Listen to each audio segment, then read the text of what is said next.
All right, recording has begun. So we are back. If you are watching this for the first time on YouTube or Vine, you haven't seen any other part of the series, two things really quick. First off, the obligatory, yes, my hair is crazy, and it's because of charity. We did a charity event, etc., etc. Exclamation hair in my chat on Twitch. We'll tell you more, but it's for charity. Number two, what is this? So for you guys in chat and for anyone watching later on, if this goes up on YouTube, I decided to do a series where I'm doing 100 turns with every faction and eventually maybe every lord, although that would take a long time. So why 100 turns? So the campaigns are vastly different. Some campaigns you can do very quickly. Others sometimes take hundreds of turns, especially on the hardest difficulty, which is what we're playing on Legendary. So I decided to do this so that I could actually experience all of the 80-something lords and all the different factions. So we are going through the list backwards. This is our second part of the series. So the first one we did Valkia. I know she's not technically, the Warriors of Chaos aren't technically at the end, but anyway, we started with her. And her campaign was a lot of fun. So this next campaign has a lot to live up to. But yeah, we're going to do 100 turns on the hardest difficulty. And we're going to get as much done as we can. Hopefully, our goals in each of these is to at least do the long victory if we can. But aside from that, it's just 100 turns, you know? We don't want to get bogged down in a super long campaign and feel like I need to complete it. Like the Grombrindle campaign that was like 250 turns. So yeah, let's get started. So we're going to go to a new campaign. We're going to play Immortal Empires. Immortal Empires, my favorite game mode. And we are going to play on Legendary. I did have someone ask why I don't use Legendary for the battle difficulty. It's because it doesn't exist. Campaign difficulty, Legendary is the hardest. Battle difficulty, very hard, is the hardest. We're going to leave everything the default, only I'm going to turn off the Wild Hunt because we're going to be friends with Orion and the Wood Elves. And I don't want them to suddenly attack us. So everything else, default for Legendary. All right, so we are going backwards through the list for some reason, but I did start at Warriors of Chaos just because I wanted to try out Valkia because I just did. So, so we played Valkia. The Wood Elves have a lot to live up to. I've actually never played the Wood Elves ever. None of them. None of them. I've had them forever, have not played them. So this is going to be a chill run. You know, it's going to be the hardest difficulty, but it's going to be chill. I am not an expert at the Wood Elves. I am going to make mistakes. So, you know, feel free to... let's play through together sort of thing. Just not any extreme backseating, but expect mistakes. It'll be like, oh my god, idiot, why didn't you do? It's because it's my first time playing it. Anyway, the Wood Elves, let's see what they do. Forest Healing. Heal the world's forest in return for powerful faction-wide bonuses. World Roots and Deep Roots. Wood Elves armies can use the network of ancient tree roots to avoid impassable terrain and travel vast distances between forests. Missile-focused elven unit roster with a variety of enchanted arrows and fast-moving cav. It wasn't dwarves, no. I went from Warriors of Chaos to Wood Elves, so yeah. Wood Elves might be your least favorite to fight against. That's interesting, yeah. That's interesting. Looking forward to this faction. You voted for it previously. You prefer the Warhammer streams over RimWorld. That's awesome, yeah. You have preference for RimWorld, but you enjoy... stream while you're working on other things. Yeah, and like I said, no hard feelings at all. There's certain streamers and channels that I watch for certain games only, you know, and the thing that bothers me is when people come in and like gripe at me for playing something else. Not, you know, there's a difference. So. Oh, you mean the RimWorld Dwarves? No, I haven't played RimWorld Dwarves in like almost 2 months. I mean on YouTube. Hey, Head Gamers, thank you for coming in. Never seen Warhammer, but interested in seeing what it's about. Awesome, yeah, thank you for coming over. Thank you for watching over there. All right, Wood Elves. So they have 4 legendary lords, and I have heard that Sisters of Twilight are the most fun, but I'm not playing with them. And you might ask, why, Adam? Why? If they're the most fun and most interesting to you, why not play them? Friend, are rated E. Well, excellent. Good question, kind viewer that didn't ask. Here's the reason. They start here, and I recently have done like 4 campaigns that are over here. You know, so I just don't want to start in the northwest pocket anymore. So we're gonna take a break from the northwest.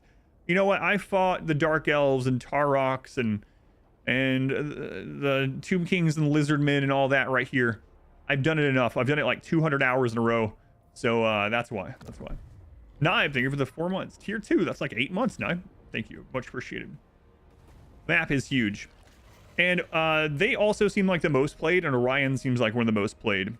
So I'm going to play one of these two, and I think I'm going to go with Durthu. And the reason why is he seems like the one that I'm going to see the most elven, the most standard kind of Wood Elf campaign. I really almost went Dryka because Dryka actually hates wood elves, and so her campaign and how she plays is going to be vastly different. But yeah, I want to see the meat of the wood elves, so I want to see how they function and whatnot. So we are going to play Durthu, and what is his title? Durthu the what? Don't know. But anyway, let's see what he starts with. Looks like an Aztec tree or something. He's got a huge sword too. Okay, he starts out with some dryads, some treekin, some glade guard archers, and a tree man, a big unit. Faction effects. So these are the effects on the entire faction from him being the legendary lord. Has a passive Wrath of the Wood for ancient treemen. So his treemen have an aura that increase armor piercing missile damage and base missile damage. Pretty awesome actually. Just having the trees around makes people better archers. Mastery of the elemental winds for ancient treemen and embedded spell singers. Wall breaker for ancient treemen and treemen units. Nice. So sieges will be you know, we won't have to wait on siege equipment. And the lord effects. So these are basically in his army. All units in Durthu's army are immune to all attrition. Nice. That's pretty awesome. So if we have enough recovery, like after battle, we won't have to do encamp stance as we go and destroy things. So he definitely seems like a relatively aggressive lord for the wood elves. Like maybe he leaves the forest to, you know, be proactive about destroying things. Upkeep minus 30% for forest spirit units. So we're going to use a lot of forest spirit type stuff, treemen, dryads, etc. Passive ability, Annoyance of Netlings for all treemen. So another aura that reduces base weapon damage, melee attack. And melee attack is basically accuracy, you can think of it, how often they hit, and armor piercing damage. And then also another passive, Resplendent Luminance for all treekin. So extra weapon damage, armor piercing, and melee attack. Nice. Leaves the forest. He is the forest. All right, so he starts here right next to Orion. And what do we have going on here? We have Grom the Punch. We have a lot of Bretonians. We got the Empire over here. Further, we've got Sylvania. We got Dwarves right next door. Yeah, so quite a bit going on. Further down, we got, yeah, there's a lot of variety here. We're not that far from the donut. We got some Norskins up here. Some Warriors of Chaos will probably be banging around. Which Warriors of Chaos are we likely to see? Festus, maybe Azazel. So, interesting spot. And I'm not going to read the lore. We're just going to get started right away. All right, here we go. Play this Barbarian Groot. Who can ignore orders from a 30-foot shrieking tree? If I don't want to get pulled into elfy stuff, it depends on if we're going to ally the elves or if we're going to be angry to them. So in most of my campaigns, I'm like all out war because I've been playing, you know, Chaos and Taroks and things like that. This one we're probably going to do a bit more diplomacy. We're gonna be waging war a lot, but we're probably going to be oh yeah, Ikit is right under Bretonia there, right? So Ikit's down there. And obviously there's, you know, Vampire Coast down there near Ikit and stuff like that, but Beastman around next to Ikit to his west. So we got a lot of variety nearby, which is kind of cool. Hopefully we won't have just the same battle over and over. So all right, what victory condition do you go for usually? Well, this is a different series. So this series, what I'm doing is I'm playing 100 turns with each faction. So in that 100 turns, I try to get as much done as possible. Specifically, we're trying towards the short and then long victory as we're doing it. I want to have diplomacy, but I pick an angry tree. That's right. How they play: pacify regions bordering the world's magical forest through raising, occupation, and alliance to improve their health, eventually leading to rituals of rebirth with lasting rewards. Gain control of the supremely powerful hero Ariel following your first ritual of rebirth and wield her devastating powers. I've seen her a lot. We fought against her a lot. Traverse the deep roots sparingly to instantly travel vast distances between magical forests, or use the world route stance to avoid obstacles over shorter distances. So the world route stance is kind of like, you know, how the dwarves and greenskin and skaven can go underground, you know. Use amber rewarded from rituals of rebirth to unlock powerful technologies.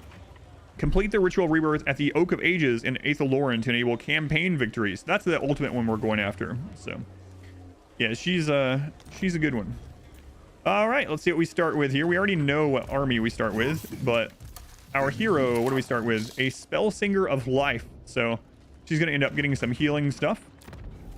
For the passive on her, what did she get? Discipline. Leadership +2, all units in the army. Melee attack +2, all units in the army. That's not bad. So the trait is randomized with your starting hero. The hero is not randomized, but the traits are. And so that's a good one. That's a good one for us. So I'm happy with that. You don't always get ones that are super beneficial for you, but... All right, so down here we have the Oak of Ages. So that's the long victory condition. And unlike other forests, this one takes 500 healing. I think other forests take 100. We start off with a Waterfall Palace, which is a full upgradable base. And yeah, we got Orion down here. We got, you know, other wood elves around, Dythe and Findal. And it looks like we start out at war with some dwarves. So good for our tree man spam eventually too. Yeah. She's a healer and she increases melee accuracy basically, right? So very good start. All right. So we are just heading right to war with Brock Ironpick here. Arrow spam? I doubt it. All right. It says decisive victory, but we are going to fight this because I imagine that we can lose less. Now, I will say something about this. I'm not going to do anything super cheesy. I know there are lots of cheeses that we could do. We could drain their ammo before we fight them. We could, you know, there's things like that. So I'm not planning on doing anything super mega cheesy or exploity, but you know, we might use some of those occasionally, sparingly. But anyway, we're going to fight this one. A bit of a size difference between this 30-foot tree and that 3-foot dwarf. Yeah, just a little bit, Go on, Kitty, welcome in. This is just angry forest, yeah. Your steadfast Berkey Burke. loyalty is Give me the resub, Burke. appreciated. Don't know if you heard about counts as tier 1 sub. Heard it somewhere. It must be true. I've never heard that. Yeah, Berkey Burke. I'm sorry. I can't confirm or deny. Yeah, but thank you. Thank you for using that here. Going we welcome in the tree boys. All right. So we're gonna go ahead and hotkey those. Our archers we'll put on skirmish mode. Not like the doors are gonna be able to chase them down. And I think all of our wood creatures actually have stalk, so we can start out, yeah, right here in the woods. Awaiting orders. On them. Okay.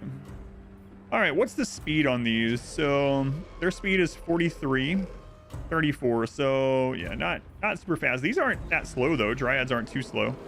So our goal with the Dryads will be to get them onto the archers right away. All right. Warriors of area. And what does she start out with spell wise? We got Awakening of the Wood, which is an explosion.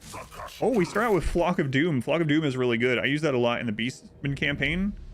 And then we have a buff that increases weapon, damage, armor pin, and armor. Okay. Kind of like Age of Empires, kind of mixed with StarCraft.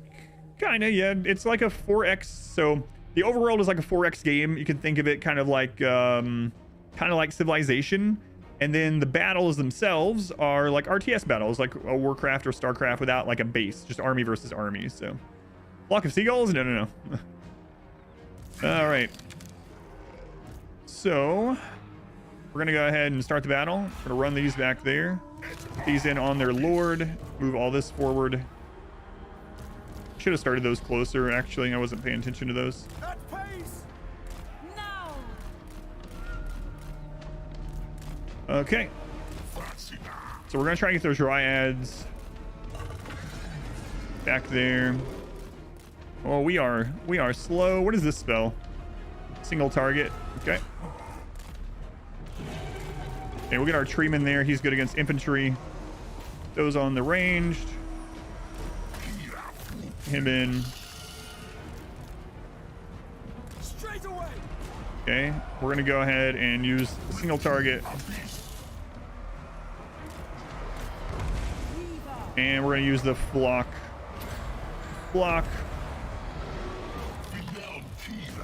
Good. Go ahead and squeeze in here. Deepward archers. Ready to serve. And before we get clumped up there, we'll go ahead and use her explosion right there on that pile of dwarves. Nice. We are tireless. Asray mage. We can get her in there. She's not a great melee fighter, but you know, it's fine.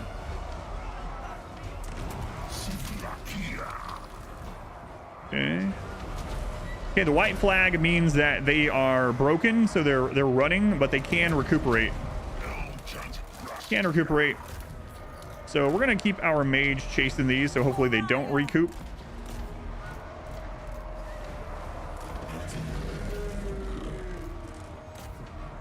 And we'll bring our legendary lord onto their legendary lord here. And we're gonna buff our tree man's armor piercing while he attacks it. All right. Our spell is up. We don't need it. Yeah. Okay, easy first victory, and we lost very, very little. Lost very little. Now they did change it so that you actually get experience the more things you kill. Used to it was based on victory type, but not really anymore. But we're very slow, so I'm not so sure we're gonna catch them. so I think that's fine. Decisive victory to start things off. Nice. Going Robert, welcome in. Slight medieval Total War, but with Warhammer stuff. Well, yeah, I assume that didn't know about Total War since they were asking, but now I can welcome in Galileo, Tweenie, welcome back. Tweenie, look at that badge, Tweenie. I'm wisest. Got you need to eat back in raid, 12 hours on Sunday, finishing up Seeker. So much energy you got on, but worth it. I haven't had time, yeah. I almost got in it, but almost got in. Our Dryads putting in serious. Look at Durthu. Durthu had a lot of kills. The problem with Durthu right now is that arrows are going to be his bane, right? So, as much as I want the other stuff, we're just going to grab army replenishment so that we can be topped off for this next fight. And well, thank you for spending your time here. Okay, we actually didn't level up off that. Usually level up off the first one. And here's a dwarf settlement, so we're going to go straight into it. Karak Norn. What's their garrison like? Mostly miners. All right. Valiant defeat. So we're going to fight this. There's no way that's a valiant defeat. Let's do it. Watch me lose this battle right off the bat, and then we just start over. Went through your early game energy and thought your time investment might drop, then multiple reward events happen. Yeah, that's what I was telling you, Mage. Like, they're very generous with it. Oh, let me set up wagers for future battles, yeah. Let's see here. Manage prediction.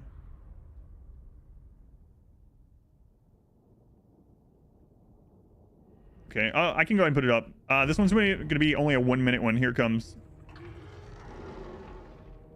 All right, the wager is up if you would like to wager your fake channel points here.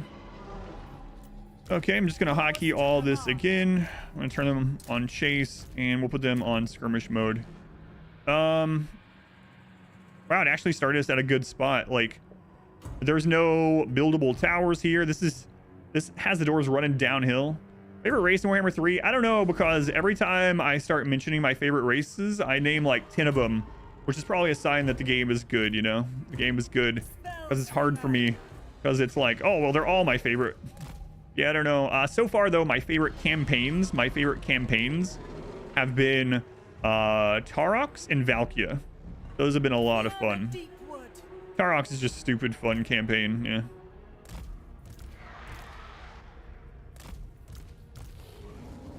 All right, we're gonna rush this door. Everyone at the same door. We're gonna eat some arrow fire on the way, but I think we'll be all right. All right, Lisbon are your favorite? Lisbon are, I like them too, but I like so many. Okay, let's start it up. We'll go ahead and bang on the gate with those. Get our sorceress up here.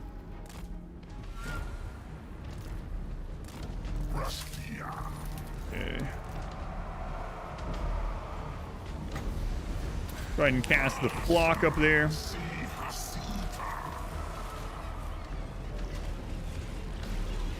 On those dwarf warriors.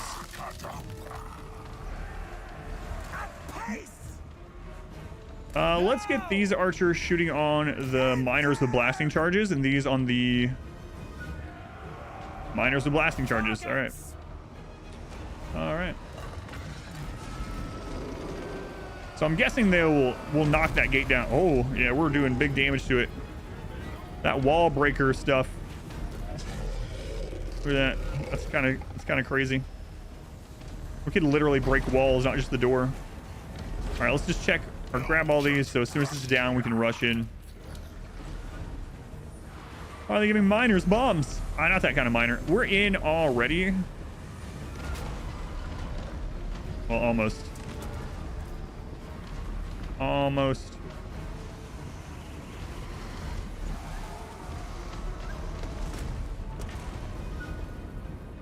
Almost.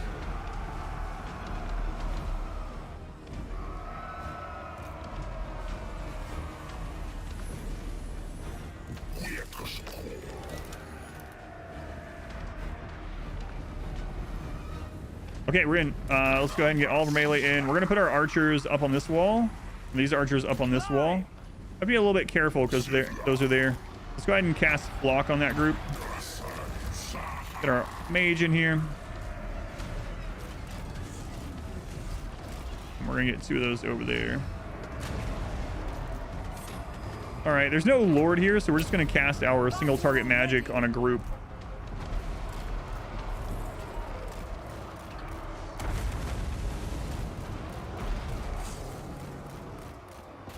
Guys on there.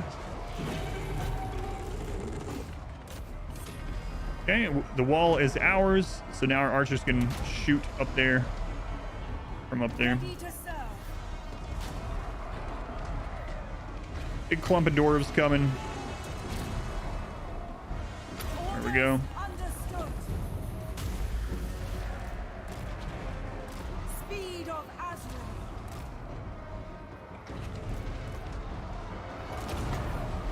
Our birds going there.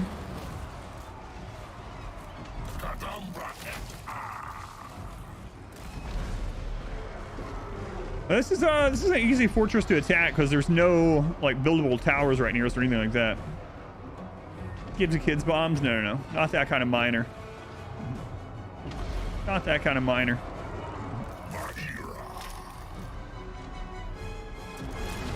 All right.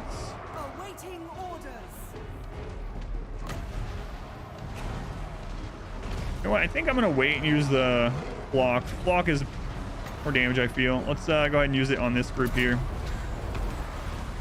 I have a lot of winds of magic, so I don't want her to take much damage, but we can put her on the miners. That's fine. And then we have these, which are pretty tanky. Let's bring them this way, and we'll run them to the blasting charge miners.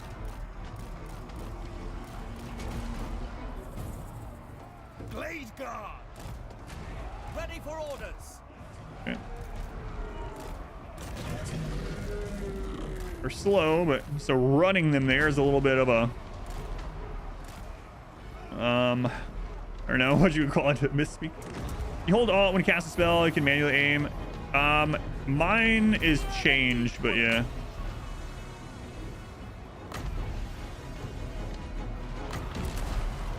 Yeah, also, someone asked the other day, it was like, how are you moving things in, without them breaking forms? So Alt and Control and modifiers like that are definitely really important, especially for moving, casting spells, stuff, yeah. But yeah, I did that with hers. I probably should have done it with the birds too, but I just didn't for some reason. Oh crap, I ran the wrong ones down there. I just didn't. There wasn't any reason behind it.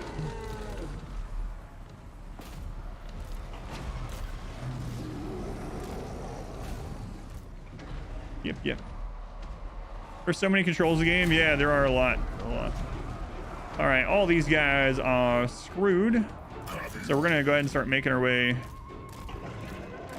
towards one of the points here.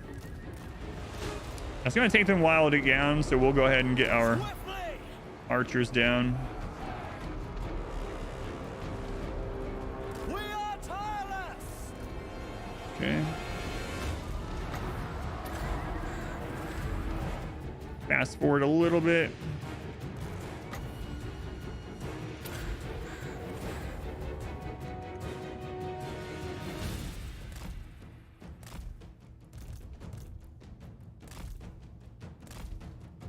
Okay. Skaven. There are no Skaven here. That's Wood Elves versus Dwarves at the moment. Let's go on X. Welcome in. No, a little, quite a ways away from Skaven, yeah. Both of these factions would take offense to them.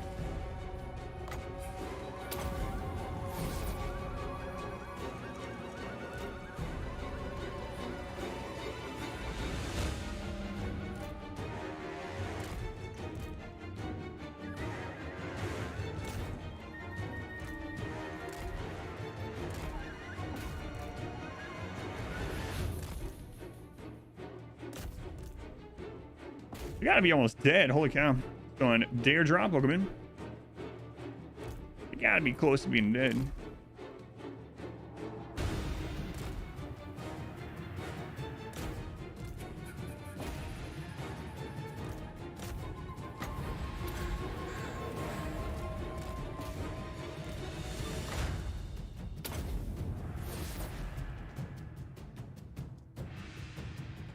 All right.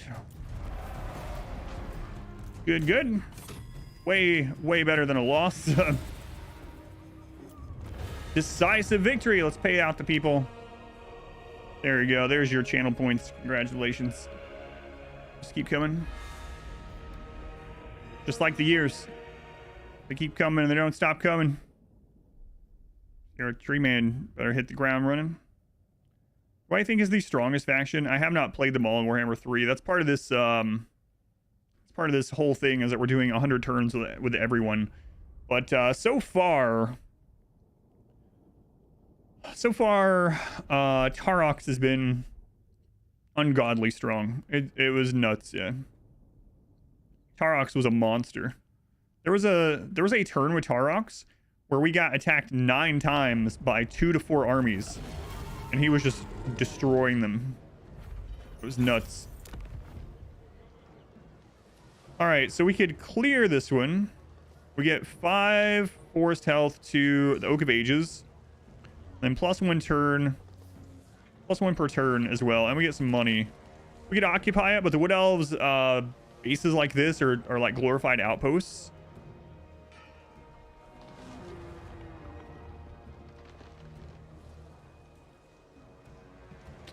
I think I'm going to clear it and see if they retake it. Missed last week. Did we finish Valkia? Yeah, we did. Hers was really good too. She had a really fun campaign. We're gonna clear it.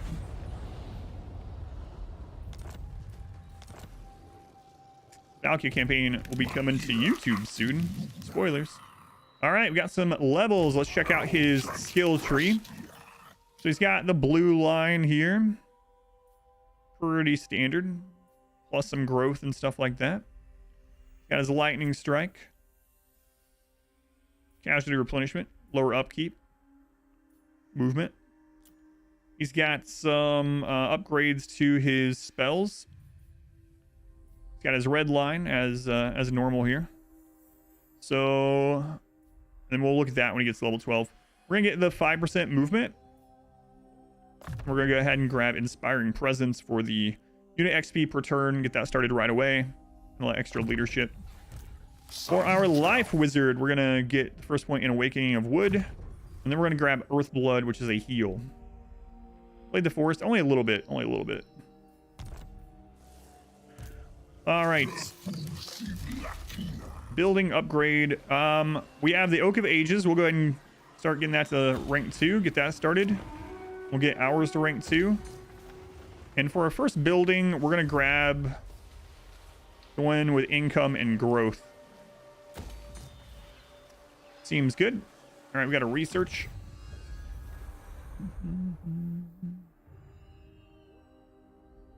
Sword of Cain makes the most legendary lords be able to solo armies. I didn't have a Sword of Cain as Tarox. Tarox was soloing armies without it. It was crazy. He was a beast, pun intended. Yeah, Tarox is crazy good. Oh, you're talking to tricks though. Yeah, okay, I got you. Claim the Sword of Cain is just solo OP. He can just solo armies by himself. Yeah, he can solo armies without it. That's what's crazy. Yeah. Sword of Cain is in Warhammer 3. Yep. All right, we only have one option here to start with. Campaign line of sight increase for all settlements and characters, and control +1. All right, so we're going to do a couple more things on turn 1. Look at the offices here. We don't have anyone else to put them here. Let's wait till we get in. Well, growth +22, upkeep -20%, casualty replenishment, and befuddlement of mischief. Growth +25. Growth is very important to Wood Elves. So growth is important in general in the game. But for Wood Elves, you actually have to have growth to even build in the slots that you've unlocked. So you see how this requires 1 growth, and the next one 2 growth surplus. So growth is incredibly important. So in these offices, we might want to get an Ancient of Talrinic really early. Control increase, upkeep reduction, corruption reduction, Splendid of Luminance, upkeep reduction, construction cost reduction, income from all buildings, and then we got annoyance and netlings, unit experience gain, recruit rank +2, upkeep reduction, and passive cluster of radiance. Okay. All right, the Wood Elf board of directors. Yeah. Okay, so if we had the money, now we can't really upgrade there yet anyway, so we will hold on. And that's the end of our turn 1. All right, let me let the cat out here. Out, Jimmy.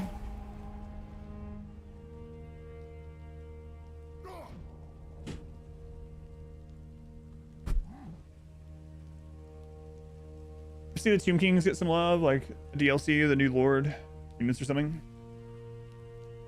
You know who really needs more love is the Dwarves. The Dwarves have been mostly the same since the first game. Yes, they got runic magic added at some point, but they haven't really had a real DLC, I would say. Forest encounter. The throng is mustered. A dwarf throng has been spotted at the edge of the forest, seemingly readying themselves for battle. It appears their age-old grudges against the Fae shall never be abated, as they're likely seeking revenge for some ancient grievance you've long forgotten. Such is the folly of the lesser races. All right, interesting. An enemy force is gathering strength. It will appear in 3 turns. If you move a force there first, we get an ambush. We prevent them. So that's pretty interesting. So it gives you something to fight, even if you like stay back in your forest to defend, right? That's kind of cool. Although it has the other side of it. That means if we only have 1 army and we're out doing stuff in one of those spawns, we either have to hightail it home or get a second army. So that means we have 2 options. We can continue on down and hit this dwarf hold while they're weakened at the beginning, or I can come over here and muster a force to fight the dwarves that are coming to the forest. Well, you know what? I've never done one of the force things, so let's just do that. We can always fight these dwarves. It's fine. They're not going to be. All right, so anyway, we're going to change stances over to the world routes, I guess. Yep. World routes, and we're going to hit the Waterfall Palace. Okay. Do we have any hero recruitment this early? No. Okay, we got an unassigned point on her. We're going to grab Earthblood. So Earthblood is a heal. So now she's just going to be casting heals. That's what we're going to use most of our magic on right now. And it says end of turn. Again, we need growth to upgrade any of that. So that's all we're going to do. That's all we're going to do this round.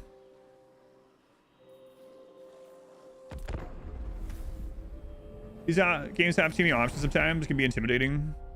Yeah, it's a good thing once you get into it, though, right? That's why the game has such longevity.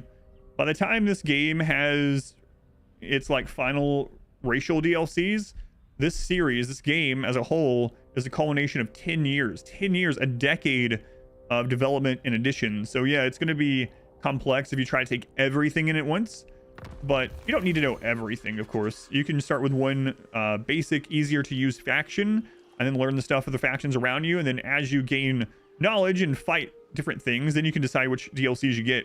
So one of the great things about this is that the AI has all the DLC, which is nice, because a lot of games you have to buy DLC even to see it. But you'll be able to fight the DLC factions, and then you might be like, oh, that faction was really cool to fight against. I would like to try them out. And then, you know, you can buy that DLC. All right. We are going to start recruiting some dryads here. And we actually have quite a bit of income starting out here. I'm really thinking I might go ahead and grab a second might grab a second lord to get that extra growth. Let's see what we have here. So we would want an ancient treeman. Ward save 10%. I mean, he costs about the same as having like 1.5 more units, so spend 30 minutes trying to pick a faction we would play. One more Two Kings. There's still so many to choose from. There's like 80 something legendary lords now. 10% ward save as a passive is kind of crazy. Let's grab that. He starts at level 6 as well because of one of the benefits of our lord. So he actually starts out higher level than Durthu. So all right, let's go ahead and put him in the plus 25 growth and reduce upkeep too. So nice. Or that applies for himself. It's pretty cool. Yeah, that's really nice actually. All right, so it looks like he has a similar tech tree. He has Call of the Woods though. Oh, you can only pick one of these, so we can either get melee attack, missile damage, or melee defense. Okay, interesting.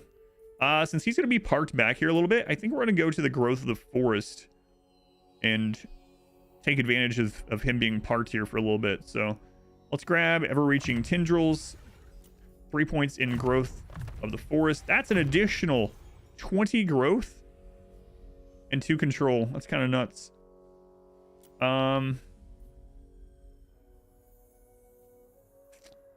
Yeah, armor piercing weapon damage plus 10 for Treekin, damage plus 3 for druids. Let's go ahead and get him the heals as well. Welcome back. Pretty nuts. Steadfast loyalty. So he's giving us plus 45 growth just standing here. That's insane actually.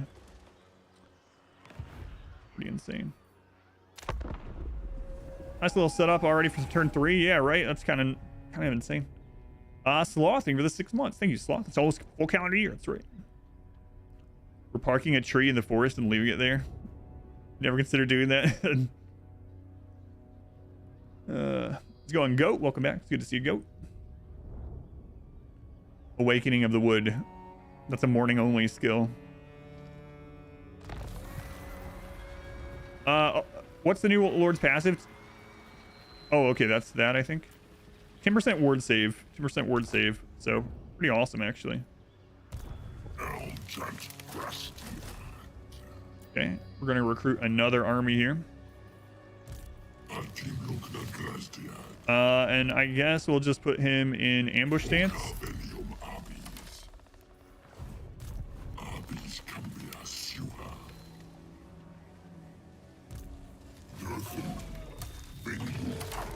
I wonder if I could have put him at Oka Ages and recruited separately. Not sure. Too late now. Pollinating the area, helping more trees grow. Yeah, it's kind of cool. What's a new... Oh, I already read that. Just learned there is an embassy suites in Indianapolis that you can walk in the morning and pay for their continental breakfast. Welcome. Now you're intrigued. Your steadfast loyalty is greatly appreciated. You also got another one. The other one is... oh my god, what's the name of it? I'll show you. Case Dude, thank you for the 7 months. Thank you, Case Dude.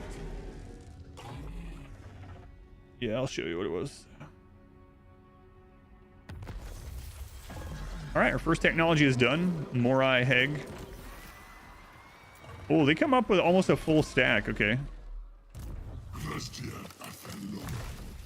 So the other passive he got was Lamentations of Despair, which is a single target spell that's good against character units. Same one that Durthu has. 15 units. Okay, I'm gonna try to ambush. I'm guessing he's gonna be heading to our base. So let's go ahead and set up Masterful Ambush. Okay. And then we'll put that guy in there and we'll continue recruiting.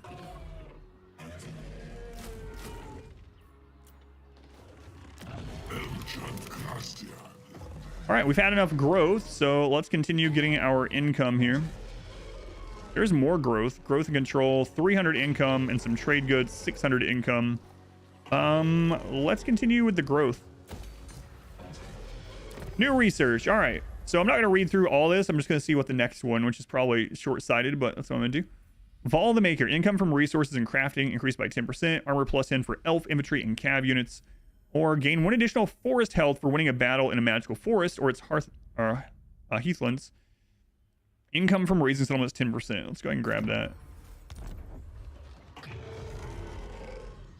All right.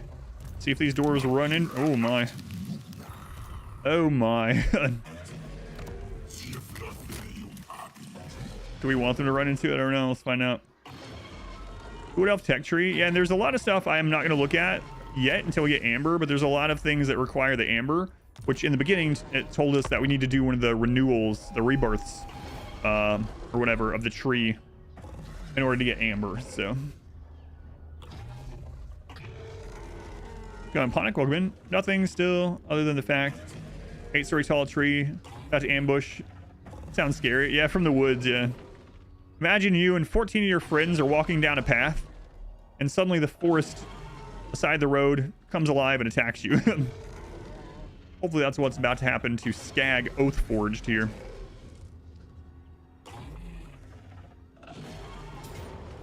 Did we get it? Ambush failed. Oh no.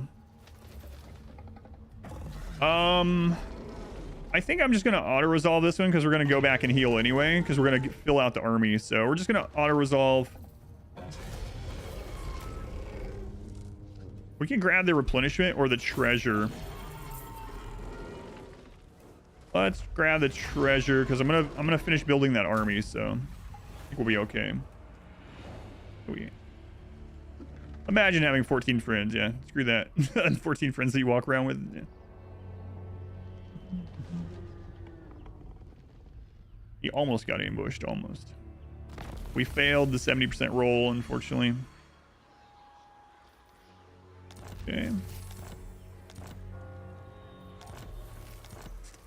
Failed the ambush. All right, we're going to put Durthu back in the Waterfall Palace so that he can get regened here. Gonna have him recruit 2 more Dryads, get his army filled out. And we're going to give him these 2 as well. There we go. And we'll just hang out in ambush stance again, I guess.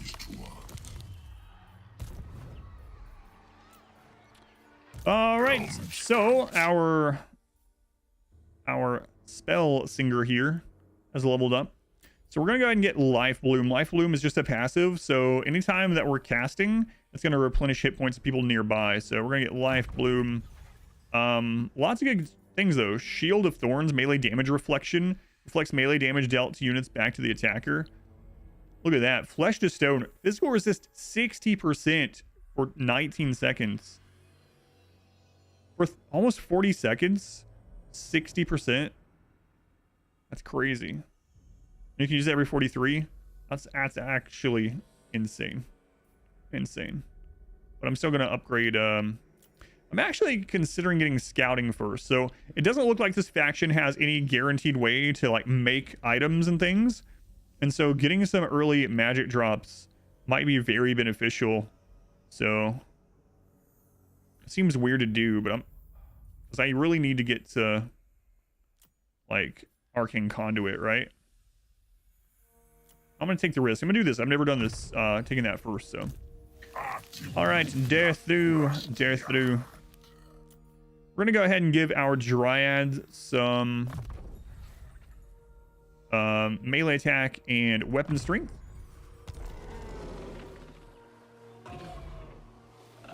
And that's it for another turn. Wow. Wood Elf early turns are pretty, at least this faction is very relaxed. Waking to the Wood comment. You spit your water into the kitchen. The Awakening of the Wood. Go in session. Ragnar, welcome in.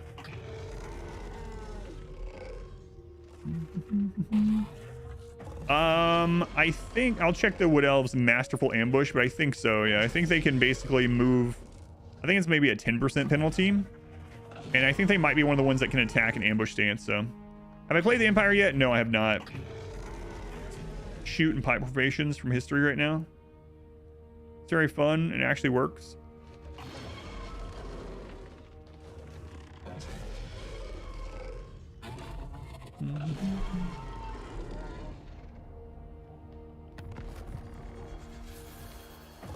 Oh, that sucks.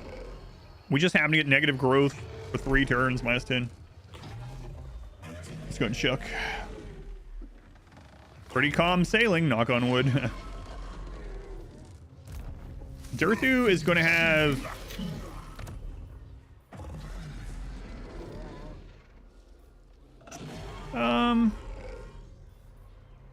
Let's upgrade this. And we'll get him a hero to fill in his last spot. And I do want to keep getting the tree upgrade, so we need 5k. We'll see if we can get that from trade. So I'm sure these guys are going to end up... I'm almost certain these guys are going to end up dying to Grom. Let's look at some of our objectives here. Destroy the following factions. The Barrow Legion, interesting. And then we get hero capacity +3 for all heroes. Pretty nice. Pretty nice. Long victory, defense of the oak, ritual rebirth. ×8. Hero recruit +10 all provinces. Okay. Let's take a look at our diplomacy here. Look at quick deal. Non-aggression with these guys is 3.6. So let's see how much money we could get from that. They're at war with the dwarves, and we're already fighting dwarves, so it's whatever. No breaking the game this early.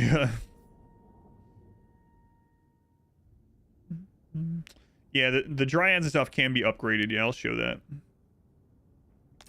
These lands are ours by the right granted 563 only. What do you want? What if we join your war against these dwarves? Then what will you give us? 1778. All right, we can do that. As you say. Glade Lord. We can do that. So we need just a little bit more. What about our Wood Elf brethren? Non-aggression pact? We have to pay you for it? I think not. What about with what could you possibly want? Yeah, same thing here. I mean, I guess I could just look at the quick deal, right? There's no one else we can get one with. What about are you guys at war with anyone? The Deepwood protects its sons. Not at war with anyone. Okay. At your service. Not at war. The forest calls. Huh. Crap. I should have checked that first. Orion's actually at war with a Paravan or whatever. Good old-fashioned whoopsie. Do you know who I am?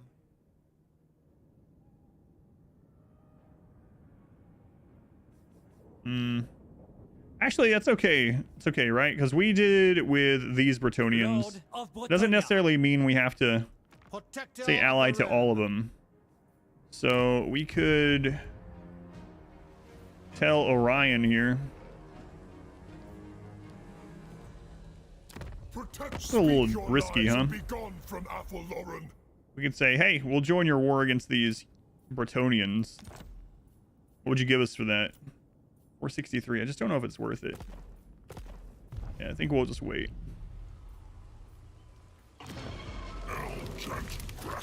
So it's gonna be 2 turns before we get the hero. Oh, we're so close to being able to get that, though. Maybe I just wait to upgrade that until next turn. So upgrading our main building is more important, I think. All right, we'll do it. We'll do it.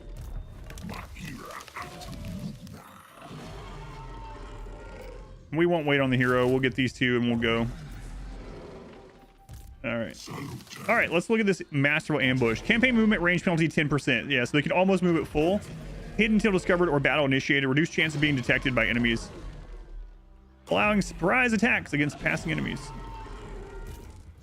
So only a 10% penalty on theirs. Pretty crazy. We tried a This is Total War challenge where you have to declare war on every faction as they show up in your diplomacy menu.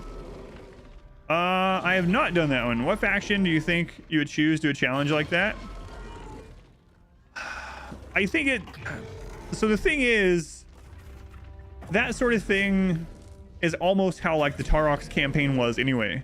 I don't think we had any allies on the Tarox campaign, so I didn't like immediately tell them we're going to war as soon as I saw everyone, but we didn't ally anyone. So I guess out of the ones that I played, I think it'd be easiest to do that with Tarox. Orion would be a good one for that too, yeah, because of his trait where his upkeep is reduced for each war he's in. Yeah. No, I've not done one of those. I'll think about doing one of those tricks after I'm done with this series. Fondle McRondle. Welcome in, by the way.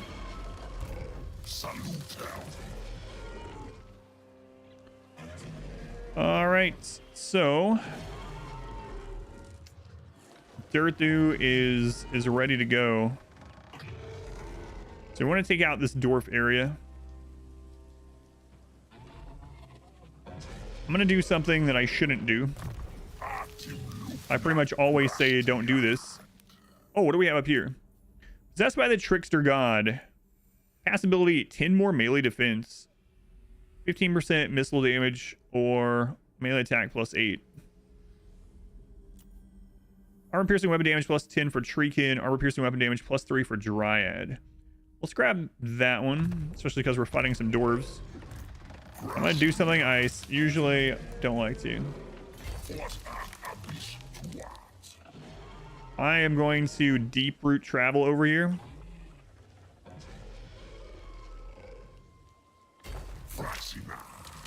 Okay, it ended up being fine. And then we're going to park here.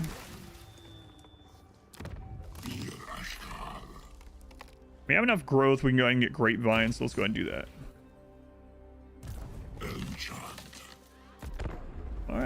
All right. Interesting challenge you tried once with Skaven playing Ikit. Oh god, yeah. Yeah. I played Ikit a lot in Warhammer 2. Ikit's really fun. One of my favorite things to do with Ikit is to actually ignore the people right next to him that it tries to get you to fight, and to just use the underways, go to the other side of the mountain, and immediately attack Bretonia.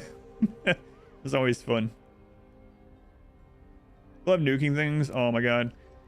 I tell people that Skaven was one of my most played factions in Warhammer 2, which is true, but it's only true because Ikit. I should say Ikit was one of my most played factions. Every single time I went to play Skaven, I literally just played Ikit. So I played a lot of dwarves, Skaven, Greenskin, and a bit of Lizardmen. Win 3 battles against the Greenskins. We given the opportunity to confederate with a faction of Widrioth. And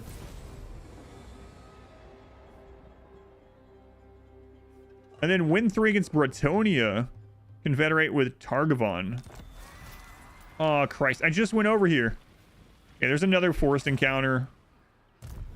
Let's see if we can hit it from the world routes. That'd be nice. Gonna grab this. You could play another Skaven leader, but it could exist. I know, man. The workshop is just too good. Nuking things. The weapons teams are so fun.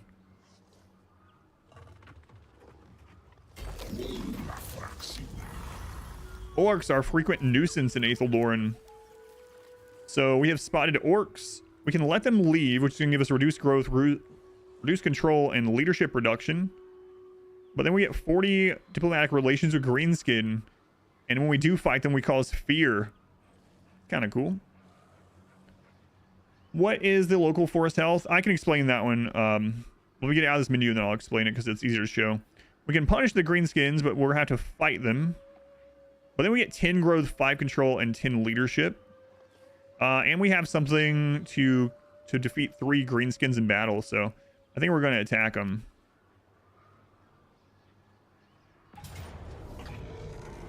Close victory, low casualties.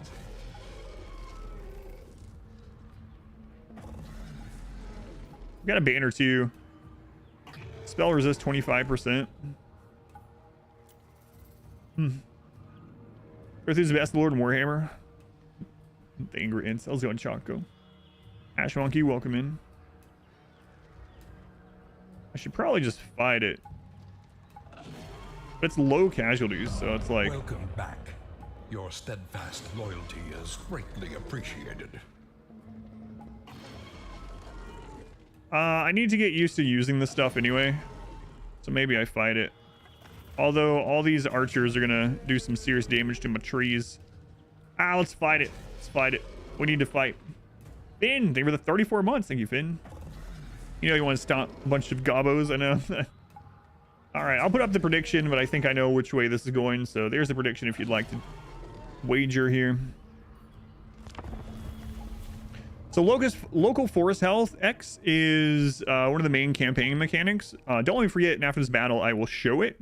So it's easier to explain.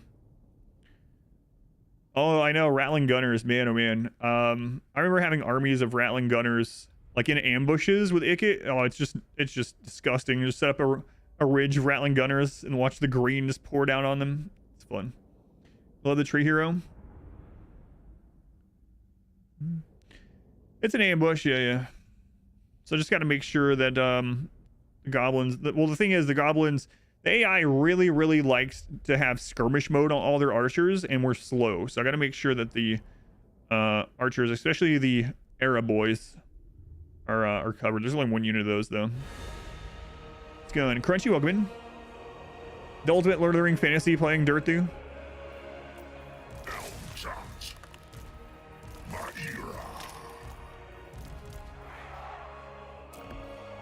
All right.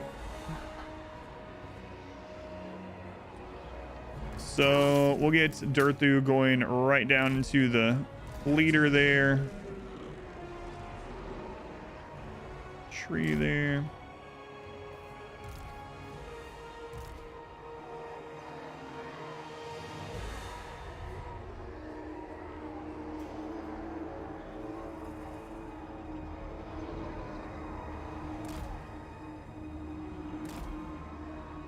Okay, we got that side covered.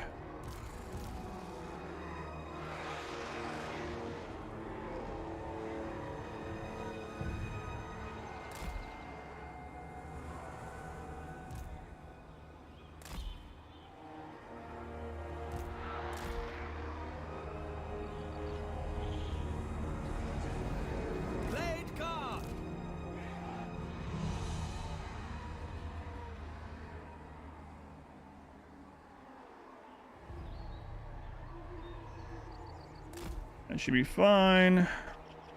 Ready to serve. All right, so where do we start on this side? We start here. All right, start it up. Start it up. Name Durthu Treebeard.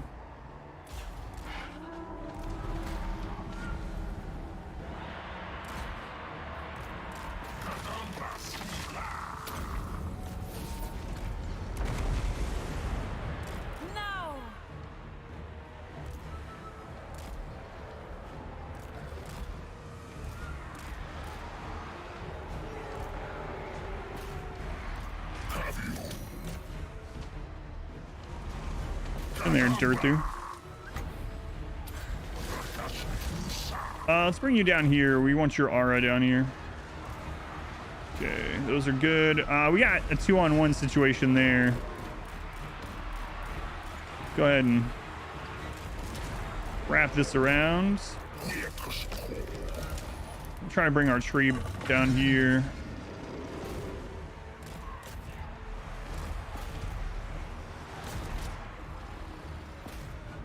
Stone trolls. Let's get our mage down. Go ahead and throw heals on that one. Okay.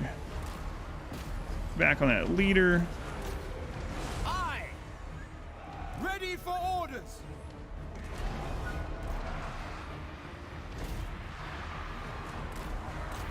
On those. I think I want to save my wins. Do we have any reserve, really? Yeah, we do. Deepwood Mage. Okay.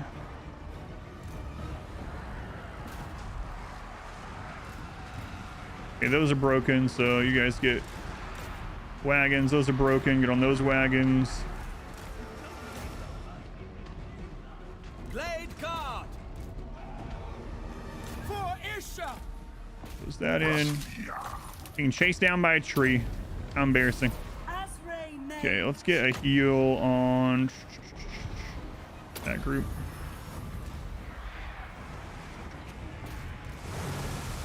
Ever ready. To war. All right, we're not gonna catch him. Just let him go.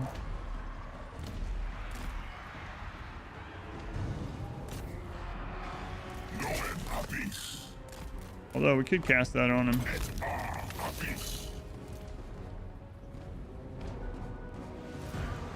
Blade guard! At pace! Oh, he's coming back for more. Awaiting orders.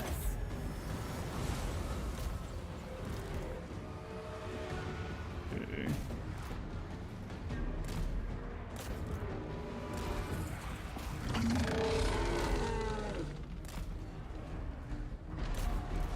All right, we've won. Trying to get a good charge though.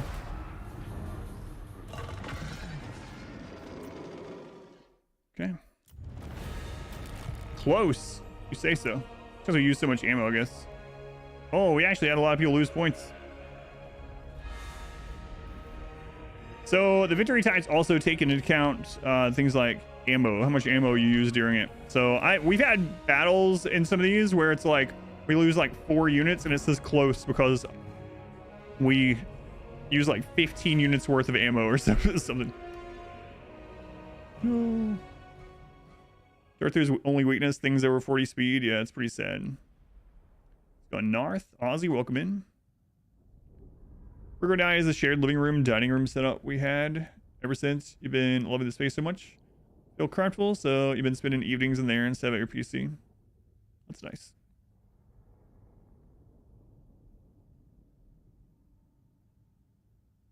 Oh, yes. The encyclopedia of Lord of the Rings, pretty much, yep. We lost only 174 units. Full house to summon Lydia. All right, let's see what Lydia has to say.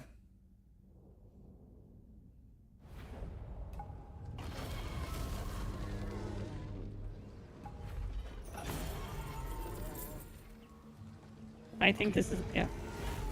Quote 468. In space, no one can hear you pee. It's true, Lydia. No one can hear you pee in space. Let's take the treasure.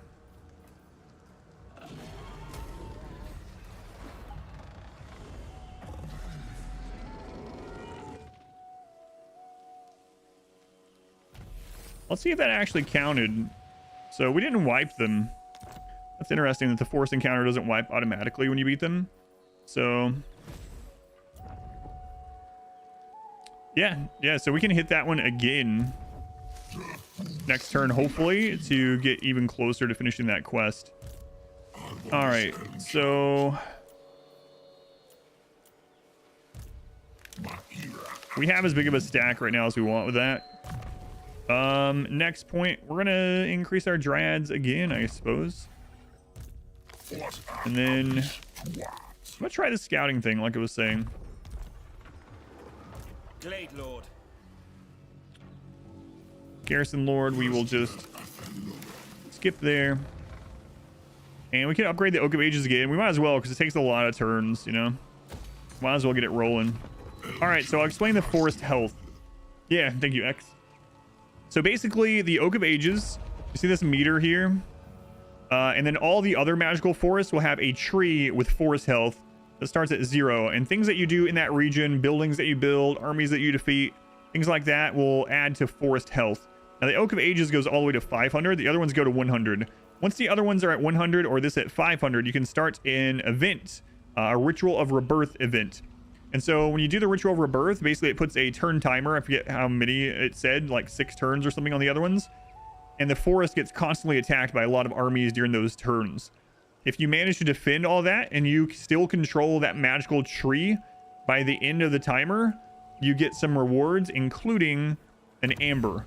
And amber is used for really advanced and awesome research with major buffs. So you see these icons of the trees here? So these icons also are showing how much like force health you're getting from that heathland. So if it's like this color, you know, it's fine. If it's red, you're actually losing, like this one, you know. That one it's being controlled by an enemy basically. And if it's green, you're getting the most benefit out of it just for rebirth. But yeah, that's the very basics of how the rebirth thing. Now, as you gain force health, you also get passives in that area that are generally related to that area. Like you see this one, as we go up, not only are we getting growth and stuff, but we're getting friendlier with Bretonia. So as we get more forest health here, like one of the forests has it with vampires and so on. You get the idea. They're similar in different areas. I guess I could have just explained that during the between turn. The Lord sounds a little like Jabba the Hutt.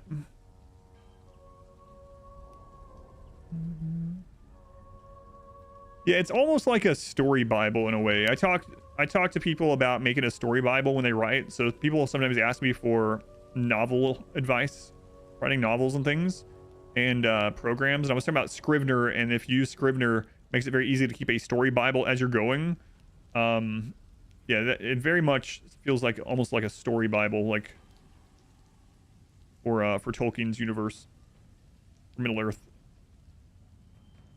The Oak of Ages unify other Wood Elf factions. Are we still enemy with other Wood Elves? So Durthu's faction is friendly with all the Wood Elves aside from Dryka. So yeah, non-aggression pact with Wood Elves. So yes, we're gonna accept that. So we're on good terms. I mean, we could absolutely attack the Wood Elves if we wanted. Red Viper, welcome in. Been watching the doors run. That's awesome. Have you played Endless Legend, Endless Space? Only a very little bit, yeah. Like a couple hours each. But I just haven't had the time to get back into them. Has been issued, mighty lord. A great adventure beckons. Be wary though, for while the potential rewards are great, so too are the perils. So if we do this quest, we get the Sword of Dyth, which is a unique weapon for Durthu. Increases host income loot by 10%, recruitment cost reduction, melee attack, so he hits more often. Its ability is Sword of Dyth, which is a direct damage area effect that also reduces armor. Ultimately, we are supposed to be enemy with other one else. Not supposed to be. Yeah, right. With this lord, yeah. But you can do whatever you want, right? I can attack Orion right now if I wanted, but I'm not going to. I almost played as Dryka, but I wanted a more traditional Wood Elf feel. All right, so we're gonna attack this guy.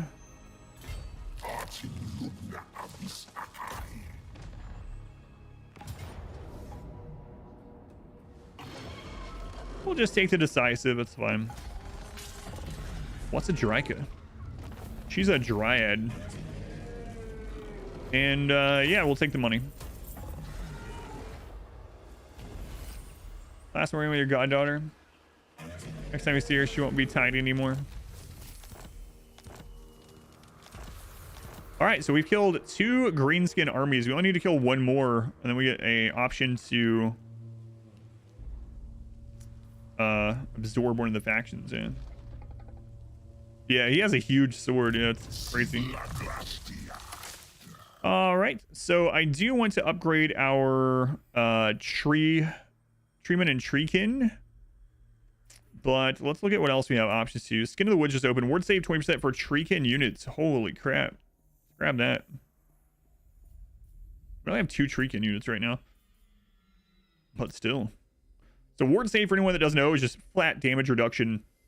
All damage. All damage. Doesn't matter where it comes from. You like Grandpa Durthu already? Yeah. It's pretty cool. I want to see him actually hit some stuff. I need to zoom in next time we're fighting an easy battle.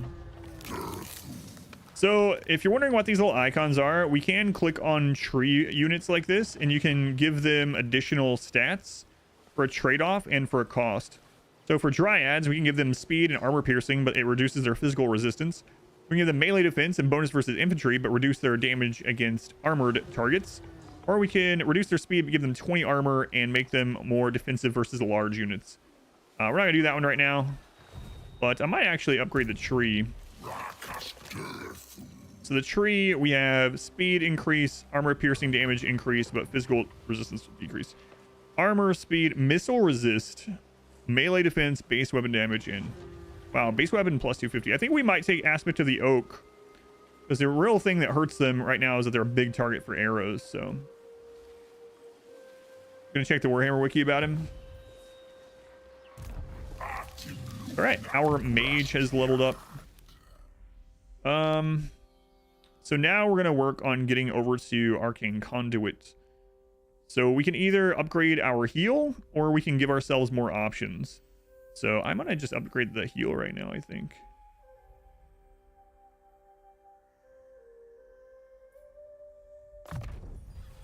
Skill gives Dryad plus 3 armor appears, so it just ends up being a buff. Oh, yeah. But obviously it's not, it wouldn't have as much pierce as without it, of course, still, but as opposed to a baseline Dryad, yeah. Okay. So I want to upgrade this so we can get that Branch Wraith. And we have one option here. Let's take a look at our options. So at tier 3, we can get construction reduction and recruitment cost reduction for Treekin. Okay. We can unlock more elf units. There's some good ones there, and some creatures. Construction reduction, recruitment cost reduction, hero recruitment for spell slingers, and eventually this actually increases the force health in the area per turn. It's not bad at all. I'm considering getting some defensive structures relatively early in this one, because like I said, one of the problems with the forced attacks is that if we're off conquering other stuff, which I want to do because otherwise we're gonna get behind in levels and stuff. If we're off conquering other places and a forced event arises and we can't get there right away, we're gonna need a really beefy garrison.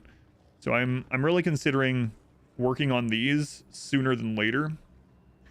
It looks like this one has the best garrison. However, this one increases control, and with control increase, we actually get more growth. So control plus 3. Enemy hero action reduced. Campaign line of sight plus 40%, so we can see enemies coming more easily as well. Yeah, we'll go ahead and get force lookouts. All right, Durthu.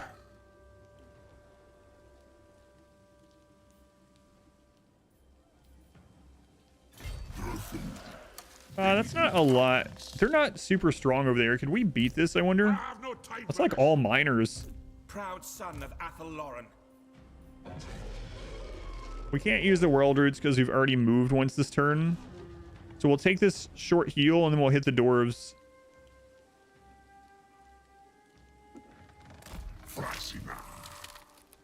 Be careful though, there's another army over there that's a little angry with us. For no fault of my own, I'm sure. Honor before glory. Whoa. All right, so here's the thing. Orion is at war with him. So Orion's not going to be happy if we do something with Paravon. But Paravon's about to get wiped out. They already lost the other settlement. I bet you Grom is going to take this. So it's a little bit of a risk. So if I Welcome to fair 1900. Britannia, commoner. We need that right now. Is it worth Protector of making the realm. Orion a little angry? Would be very nice. Would be very nice. Can we even use it this turn though? No. I share the forest. How's he feeling about us? You may speak your honeyed words, but I will see the lie. It seems okay.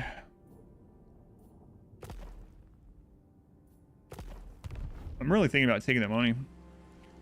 What made me pick Durthu? I explained it at the beginning of this, but basically, I'm not going to play the Sisters of Twilight because I just played 4 campaigns in that same area. And Orion seems like one of the most played, so I just chose one of the other 2. I don't think we need that money right now, so I'm going to wait on that. I don't want to make Orion start hating us, you know? I know it's kind of bullcrap trespassing.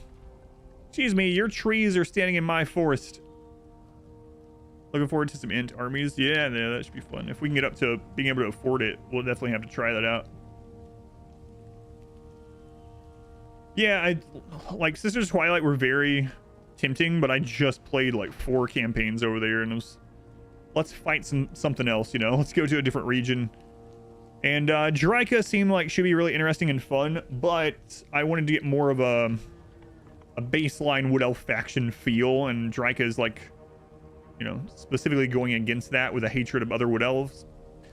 So anyway, that's why Durthu. Wait, what's the next faction? Is Vampire Count's gonna be our next one? Let's see. Wood Elves, we already did Warriors of Chaos. The next one in backwards alphabetical order would be oh, I should have taken that when I had the opportunity. Orion is going to wipe them. Welcome Let's take to it. fair Britannia, commoner. Non-aggression pact. Oh, we actually get more money. I concur. There we go. It's free money. You called? Findle. Non-aggression with Findle. Deepwood protects its sons and daughters. You'll pay us 1 gold. All right, whatever. Yes. Lord of Big the Ant with sword is Ashray. always good. Yeah, he seems really cool, yeah.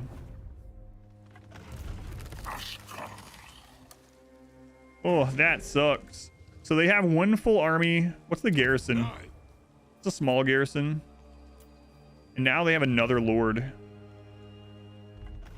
I waited a little too long.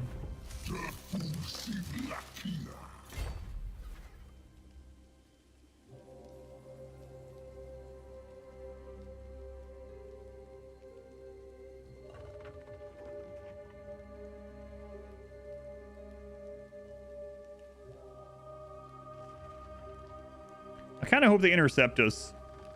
Boy, that's a tricky game to play. How long until we get our hero? Another turn?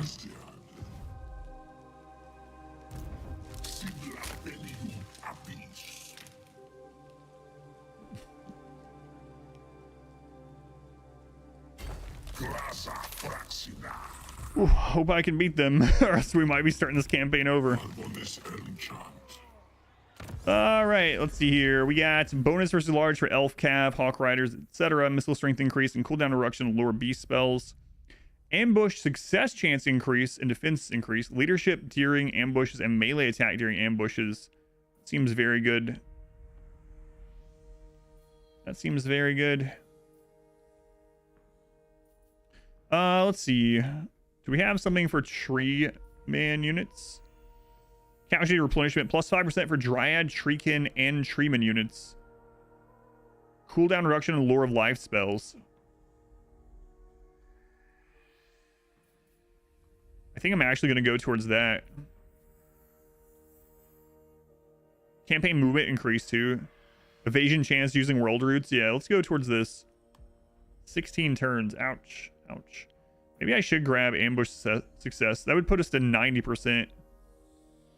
That would put this casualty replenishment and stuff like that off 6 turns to grab the 20%. Yeah, let's do that first. We'll do that first. That's pretty huge, I think. All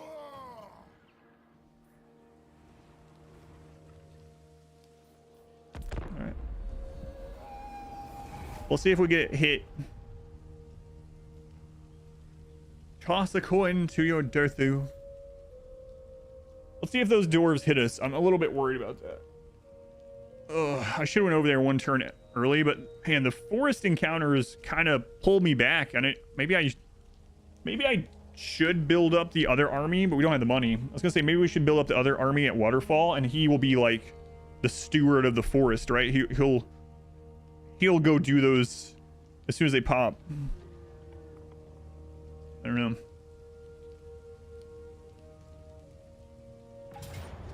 Oh god. What? Oh, he tried to move through the underway? What an idiot. What? Oh man. Yeah, we'll just fight this one. What an idiot. No. Minor dwarf faction. No, I'm not gonna put the bet on this one. But the main reason I'm doing this is so we can actually zoom in and see Durthu's innovation. I don't know why he tried to underway move through us. Yeah, I don't know. But we should lose nothing, really. Like, literally nothing.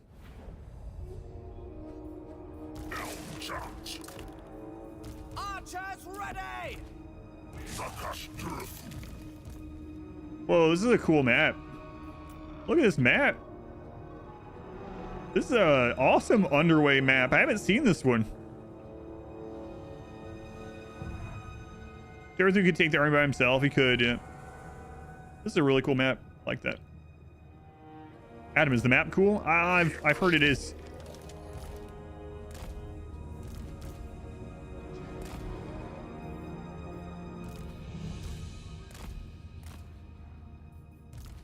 Bows of Athol Lauren!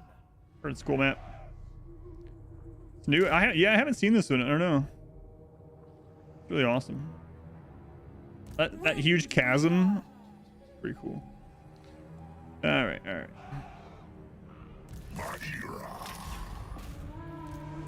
Speed of Azra.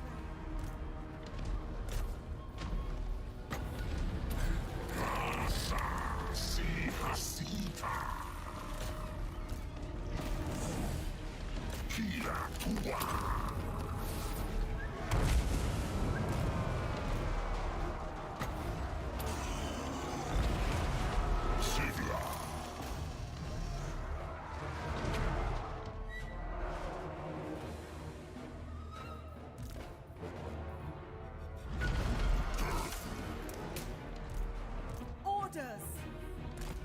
She sure is taking her time.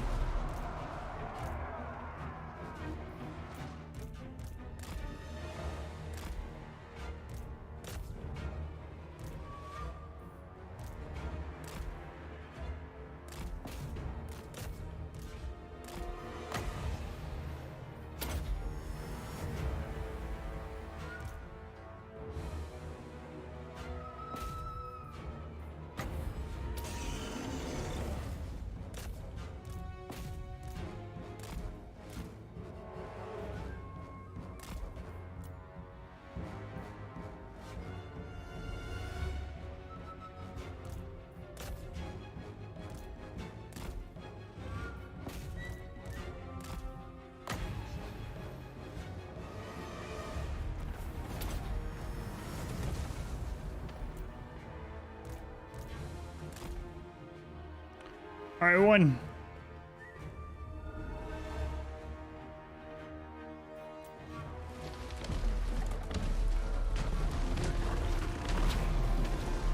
Yeah, screw that.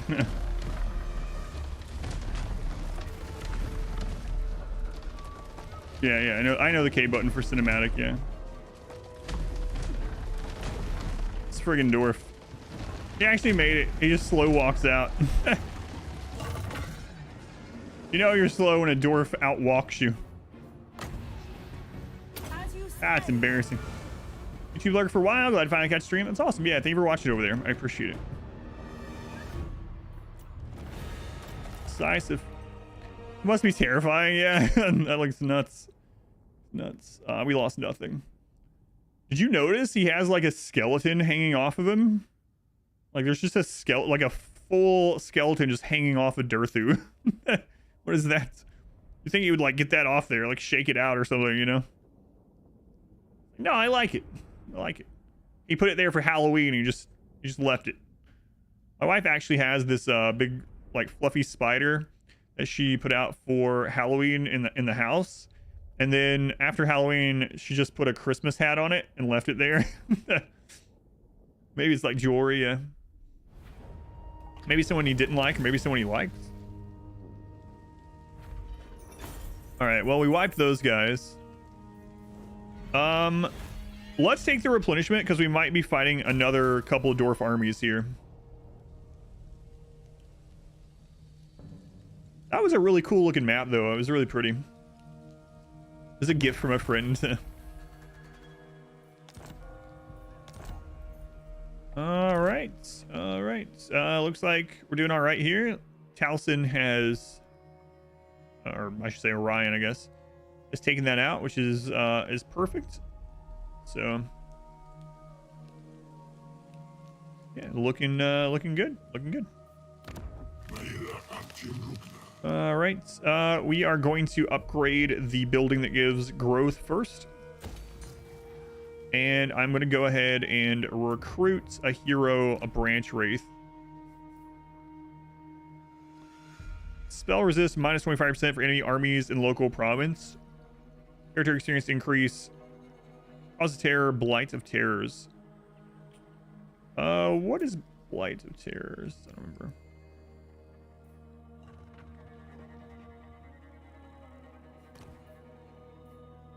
I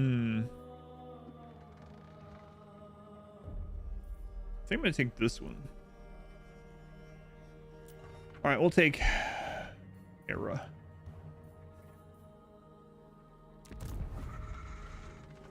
And we'll just go ahead and park them in this army for now. I don't think they can be council, right? It's only lords, yeah. Okay, cool. All right.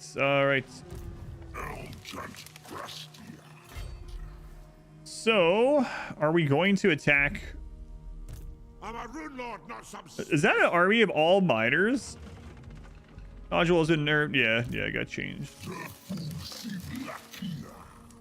Huh. That's an army of all miners. I think we could probably do it. I'm certain it being all miners. Let's hope there's not a lot of towers or something in that. All right, let's attack. The dwarves don't do anything else. Of course, they're all miners. Wow, we could auto-resolve that. That's kind of crazy.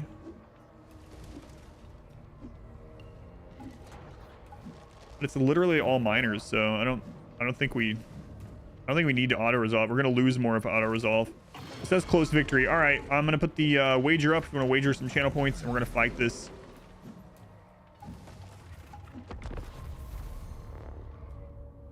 Dwarves must be in a rough place. They're sending their young sons and daughters into battle. Here, little dwarven child, take this dynamite and go out and just throw it at anything that looks like a tree. How do I know if it's a tree man or just a tree? You'll know. All right. Sounds similar to my dwarf run. Yeah, it does.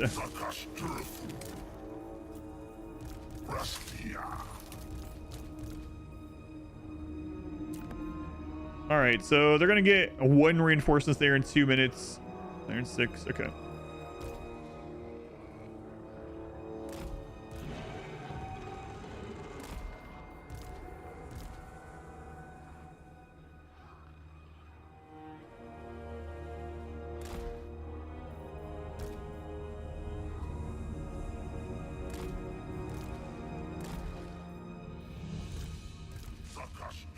All right.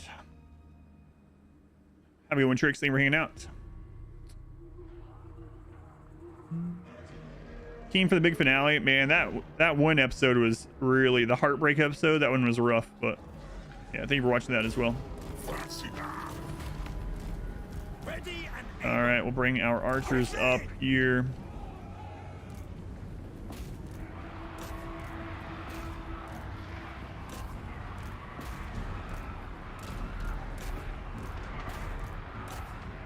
They're trying to run to their reinforced line.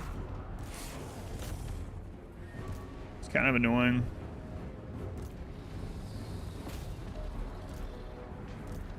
Because we're so slow. The Dryads aren't too bad. Oh, she got a mount. Nice. Dryads are not bad. Speed of Azrael. So those are miners with blasting charges. Okay. Go ahead and use his single target.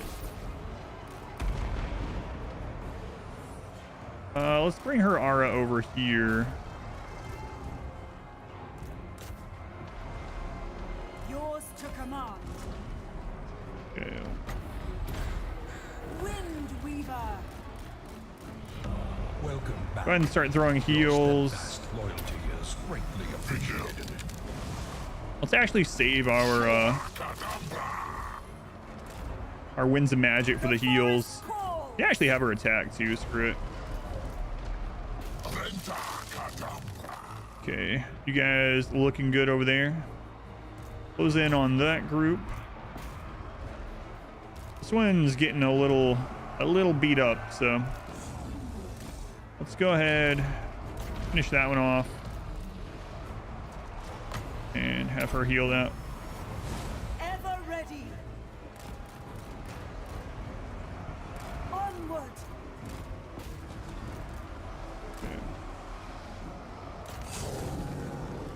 Durthu, smack him, please. Azrael Mage. Yes, quickly. That one's getting pretty beat up. Close that one. We pull that back. Armed and ready. I will. Bring Durthu down. To heal on that. As you say.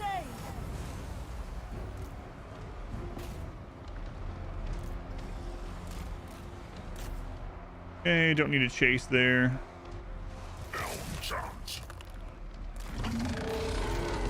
Put you in there. Single target spell there. Ready to serve.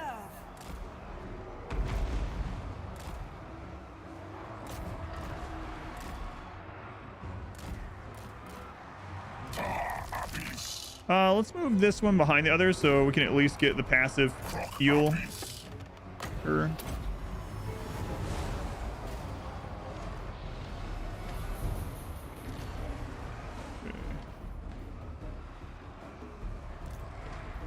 Our bows are yours. Targets! As you say.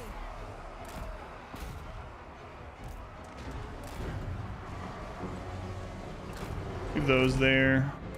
Okay. We'll collapse these one down on the miners area. These are good, so head that way as well. I'll keep those back. Those are good. Deepwood Mage. With haste. Okay, let's get a heal on these ones.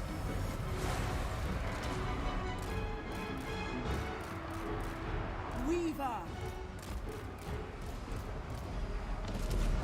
Awaiting orders.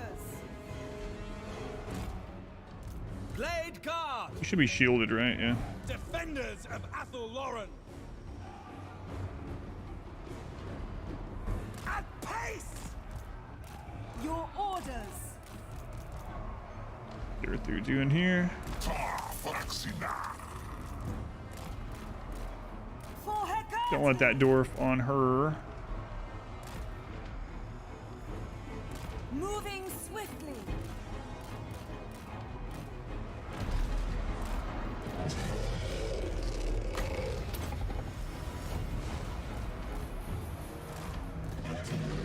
We'll just keep kiting him.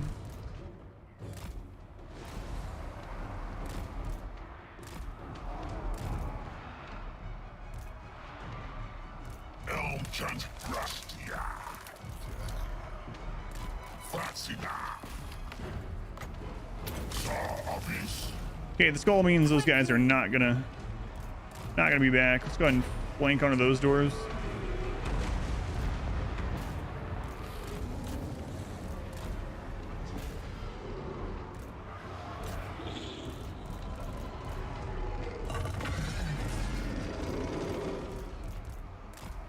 I remember we went down the red line first on him, so he's not like super mega tanky yet.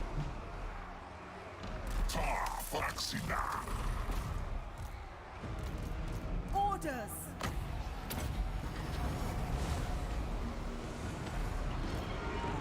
Kinda don't want to lose that group.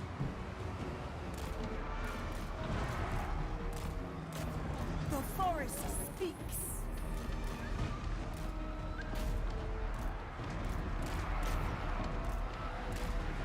Yeah, these we want to keep back still. Of course. Now. All right, we have one. Let's group our super hurt ones up. See if she can get one more heal.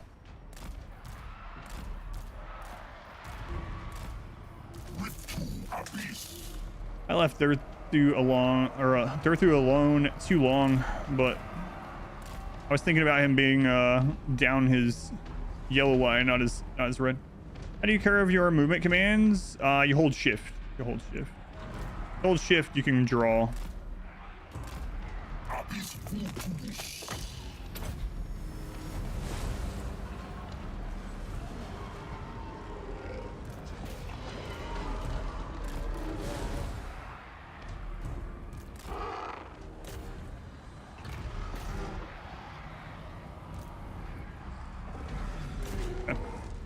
On EQ, Dreameth, welcome in. Matthews, welcome back. You just drag your reinforcement tab anywhere on the map for the fight too. Yes, but if you do that, it makes them take longer to arrive, so you have to be careful with that. Sometimes it's worth it. Battle ready. Yours to command.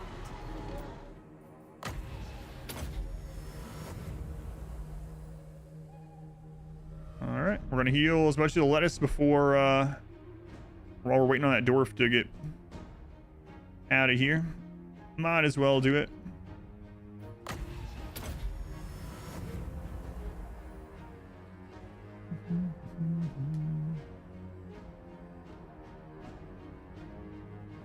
much reserve do we have?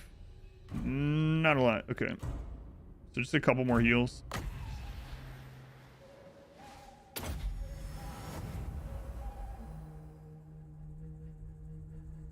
That's it. He's losing some health. There he goes again. All right, I think this is our last heal. No, we have one more, I think. Maybe not. Yeah, one more. Okay.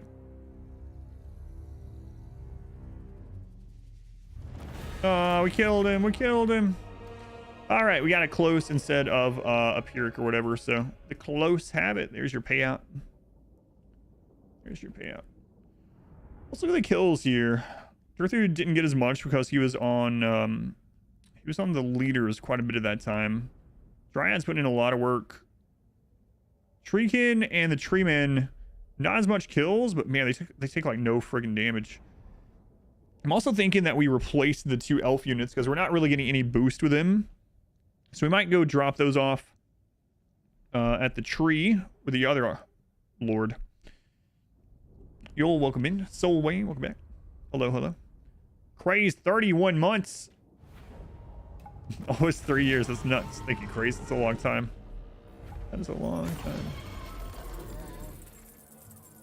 time. So the thing is, if I occupy it now, we actually get healed this turn. Right, so as much as I want to clear it, that way we get more growth, I think I'm going to occupy it because we need the replenishment. So unlock a regiment of renown. Dryad, perfect. All right, good for us. Nothing we can upgrade at the waterfall right now. Age, or the Oak of Age is still going. Okay, our income isn't great. There's Belagar. And lots of doors around. Got the Empire over here, Sylvania in the distance. Oh, I know who that is. That's Kurzag or whatever his name is. The Slaughterer. So we could do something like, instead of waiting on the cooldowns of the world routes, we could try to conquer towards one of these.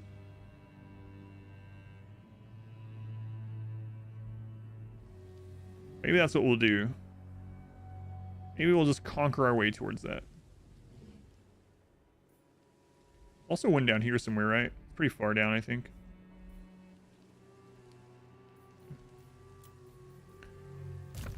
All right. On Durthu.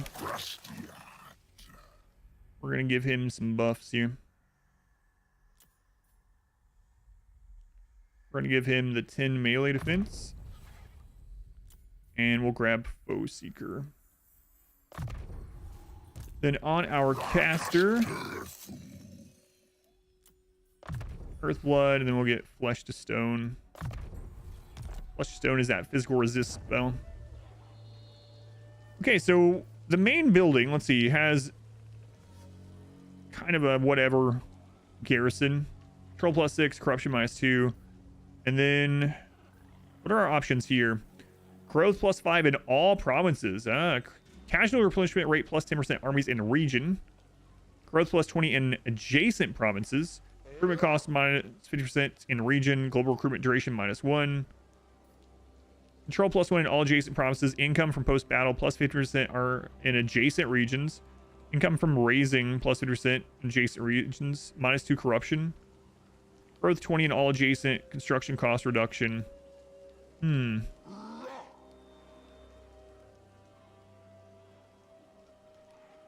I think I might try what I said.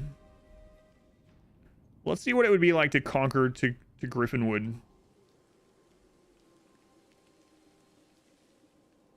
I don't know if that's a good idea.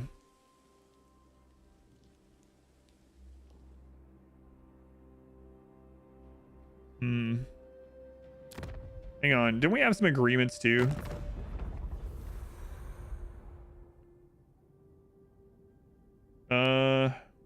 We have no defensive alliances, no military alliances. Enemies with character. Okay. Those who displease me do not live to I tell of it. think the... Yeah, I think the ones that we had deals with are already dead. So. Alright. Yeah, let's do it.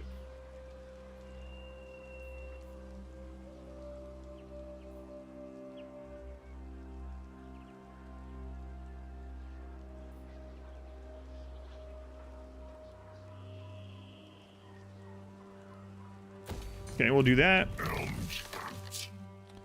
We can wait till next turn and do the Regiment of Renown. I would really like to get that hero over here, but... Boy, that's going to take a while, huh? I'm on this enchant. Yeah. Maybe we can meet up with it by the time we get here.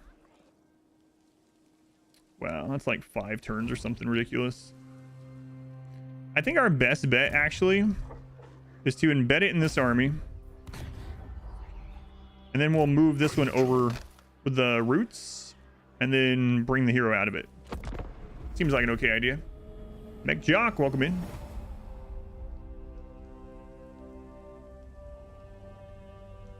And then we'll hit the Golden Order, I suppose.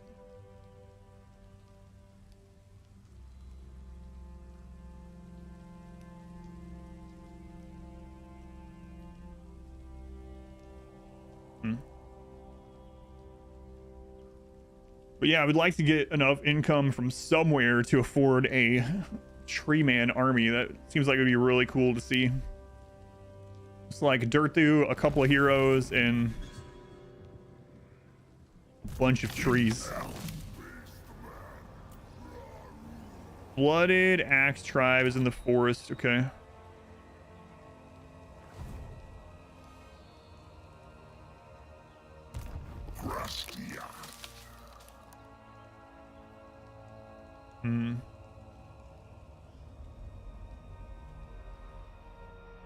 I could pop Durthu over here, killed him. We're not at war with these guys yet, so, and that would allow us to pick up that hero also. So let's go ahead and recruit the Regiment of Renown. Use the roots. We hope these guys intercept. Probably won't, but and we'll go on this side of them. They did not intercept. Maybe they'll attack next round. All right, and we'll bring the hero down.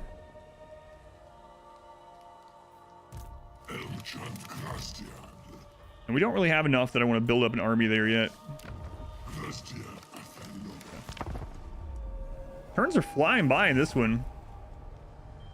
Man, it felt like on the Valkia playthrough, we'd probably done like, I don't even know. By turn 13, we had already wiped out Sigvold's, and we were at war with Hellebron. So we were like, we're in some deep crap by this point with Valkia.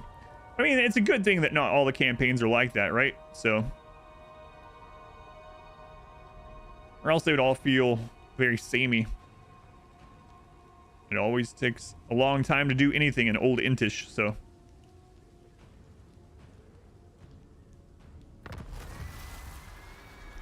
Forced encounter. Maybe we came back at a good time.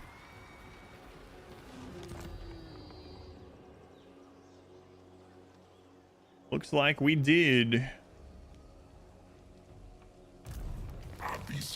So yeah, let's just ambush that immediately.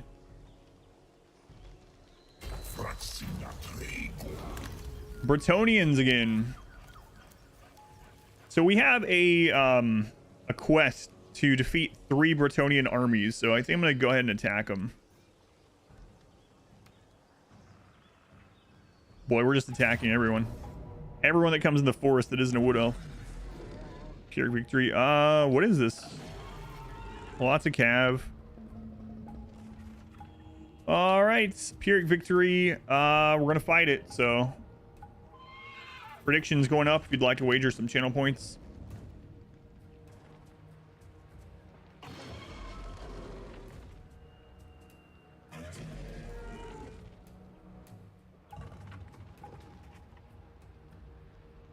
Got 2 range units.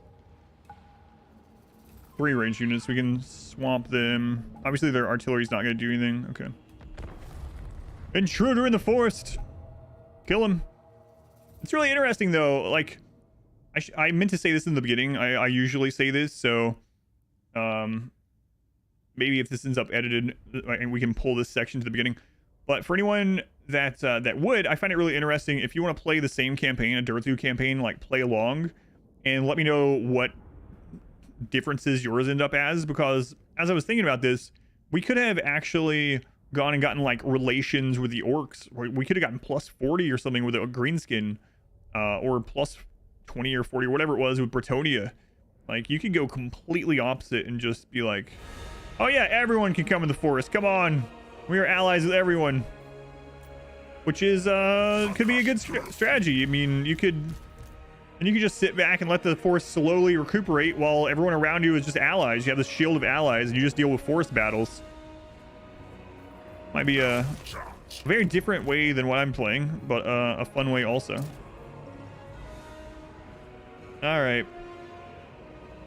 They have Pegasus Knights. So we'll put the 2 Treekin back here.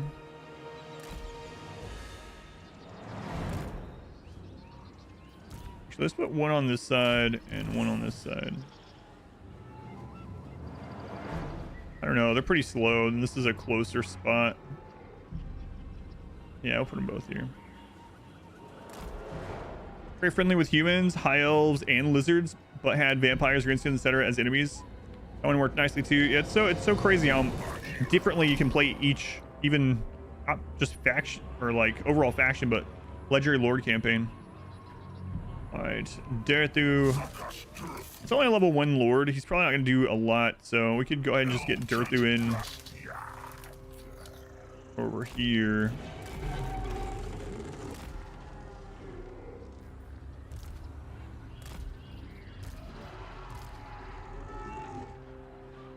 So much cav. Welcome back. I'm not gonna worry about the Your surround this steadfast time. Loyalty is greatly appreciated.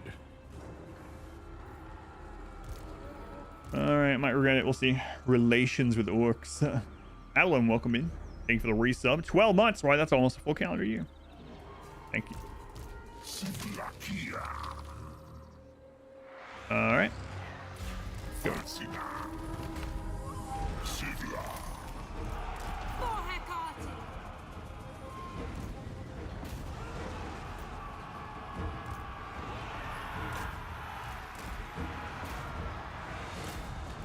Your orders.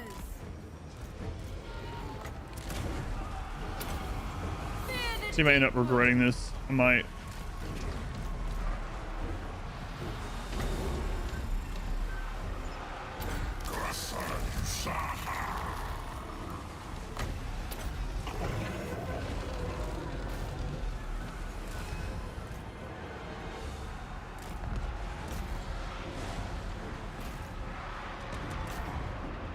The crap, how those get lined up that way? No idea.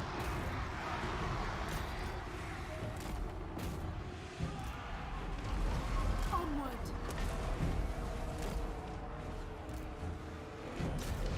So crazy. The AI can control everything at once, right? So like watching the AI do cycle charge stuff that you just literally can't do as a player, it's crazy. They're cycle charging like 10 different units at once. Spell singer.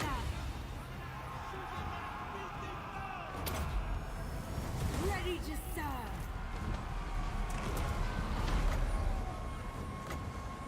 Puppies and I.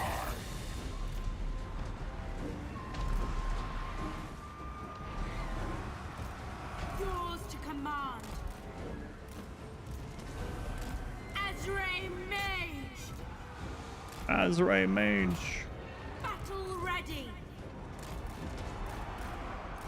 Quick. Let's get your speed boosted and get on that guy. I want to heal Understood. these ones. Okay, our tree. They're over there.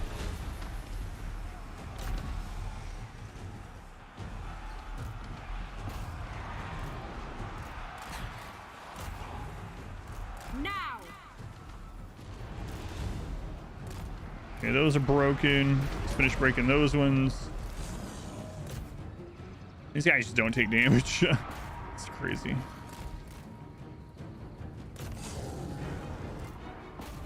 Awaiting orders. Okay, we get a heal on them before they're dead. Nope. Ready Too to slow, too serve. slow.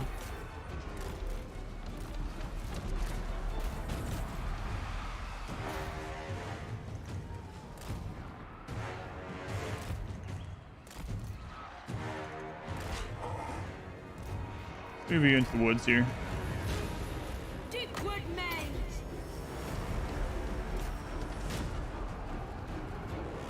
Okay, those are all breaking. So much cav, Jesus. Almost like we're fighting Bretonians or something. Weird.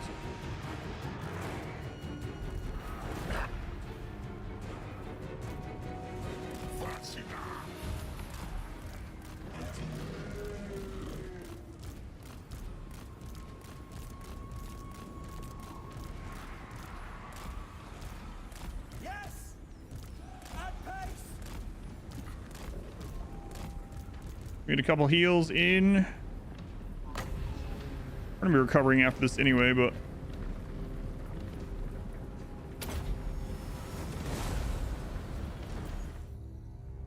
their calves gonna be off the map in like seconds, so should use flesh to stone on those that were dying. Gotta get used to using that one, because it's like immediate. They take no damage. So I've had to wait on the heal to go through.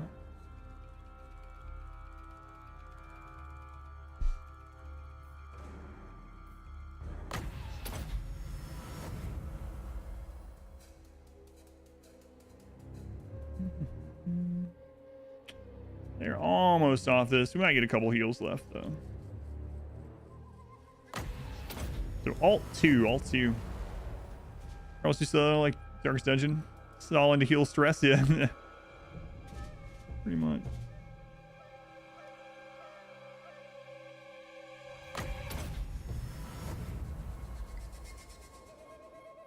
Not a lot, but we can see it moving there. Might as well do it.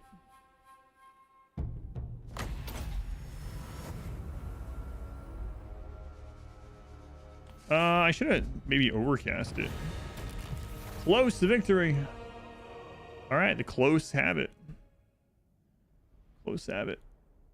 Oh, okay. That didn't get completely wiped. I really thought that one got wiped, but they actually made it off the map. Okay.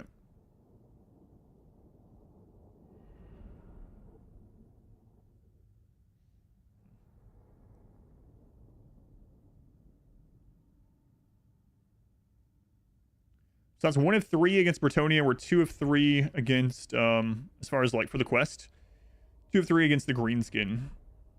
Let me check on the recording here. I do want to split it at some points. We're right at 2 hours. We're good. We're good. I'm gonna do a 3, I think. So we can get an 8%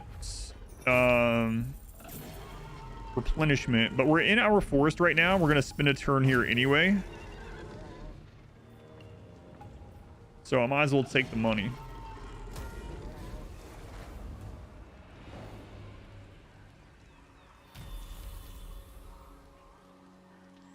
They have quite a bit of their army left, though.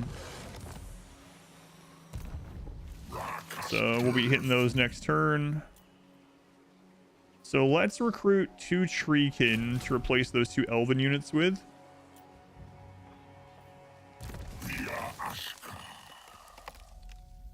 And this armor once in. Melee attack and melee defense at the same points. Well, we'll do that. Evasion for the speed and melee defense. Alright. We actually recruit another hero. Ward save 10%. Ooh.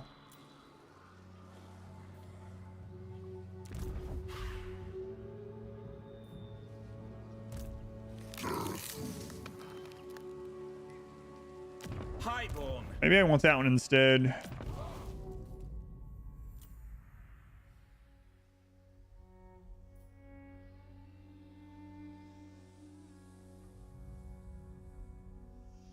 I mean, I have both. Need a hero. That's right. I'm holding out for a hero. Literally team tree here. Yeah, I don't know if I want both or not.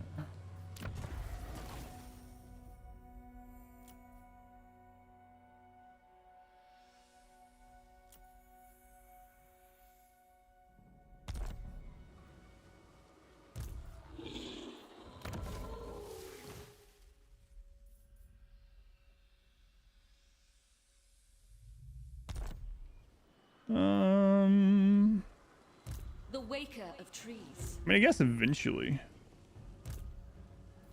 So if eventually, I might as well just go with it.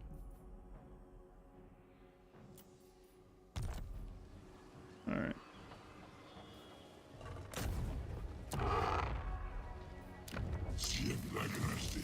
All right.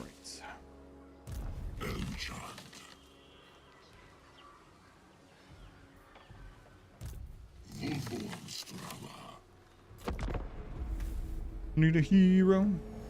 God, it's gonna be in my head. Orion's in pretty well for himself. Look at that. Where'd he go, Orion? Love to see it.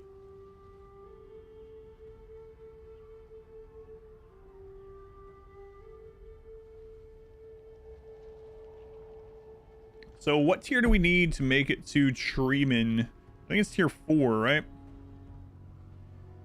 We will check after this turn. There's a difference between the Wood Elf Caster hero, Life, and Branch Wraith. the Branch Wraith is going to be pretty good, like in melee, so I can have them in melee fighting while they're casting spells, which is pretty nice. As far as their actual spells, there's only a little bit of difference in what I'm going to be using. Branch Wraith, droid.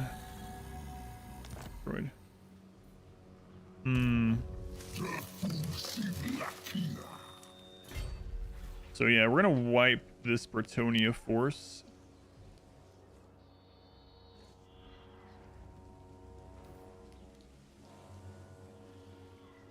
Let's just go ahead and do that.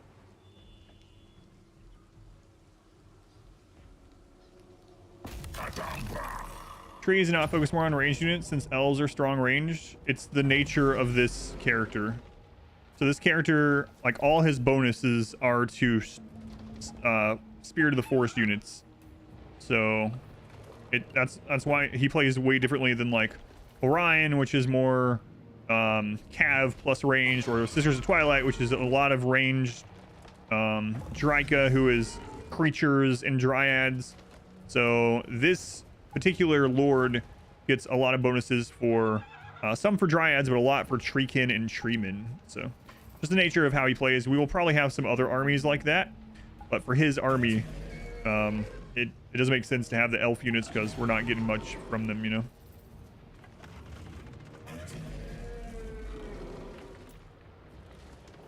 All right, we're gonna fight it.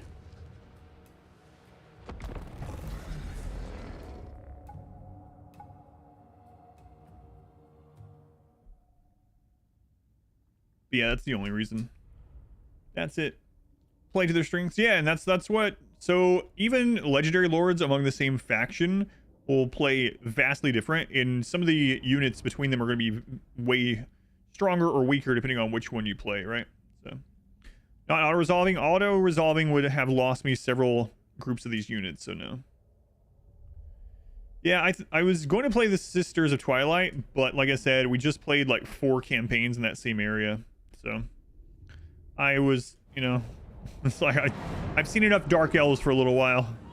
I'm good. Wind Weaver. I'm good.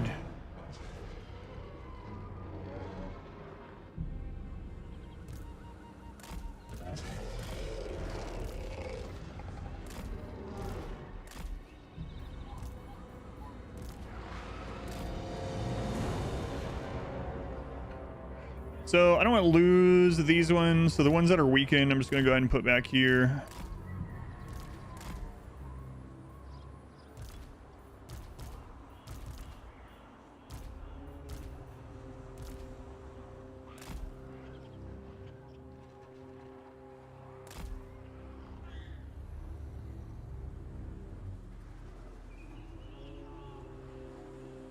All right. All right.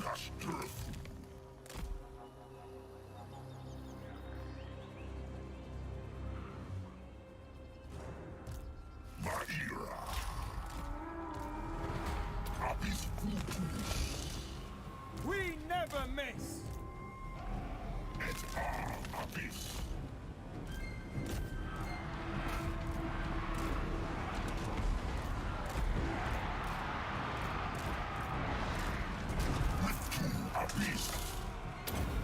Yours to command.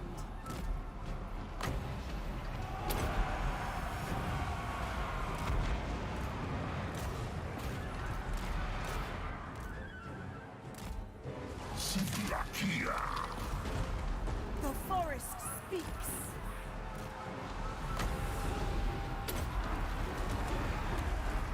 Mage, Okay, he's dead. fear everywhere.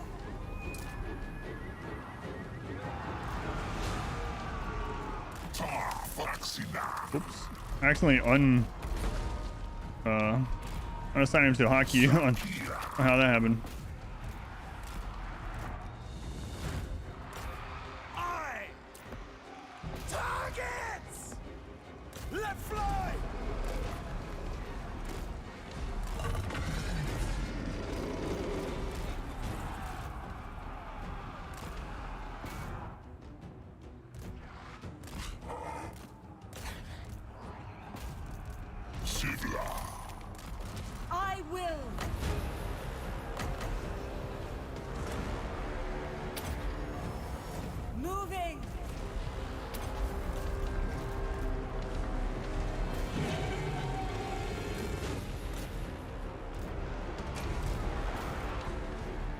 Those ones are covered, huh?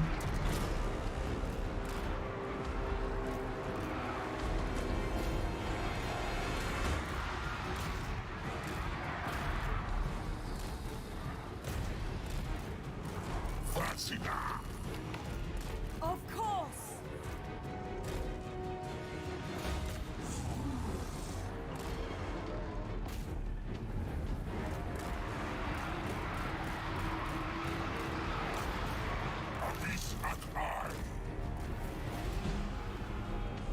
Onward. All right, I'm not gonna cheese out too much healing in this one because we're gonna recuperate afterwards anyway. Decisive victory.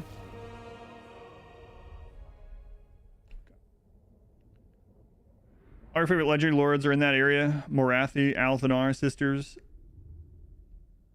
Tomb Kings, Taronks. All your favorite legendary lords in one region, Isabella, and that's it. Ah. Play this. Used to play Rome, Medieval 2, Total War. If you haven't already used the free trial for Microsoft Xbox Game Pass for PC, these are on there. So if you'd like to try this out without having to commit a bunch of money, you can do the trial or like the $1 for 1 month. Sometimes you do $1 for the first 3 months. And you can try it out. All right, we're gonna get all 3 wins from that. Nice. Nice. I am a lord of Bretonia. Never. We can even catch him this turn. Excellent, excellent.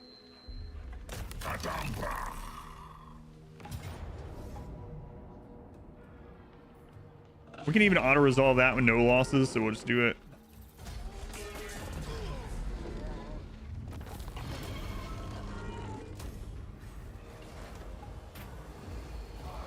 All right. So we can confederate Torgavon, or we can get plus 20 rep with him and then plus 20 forest health.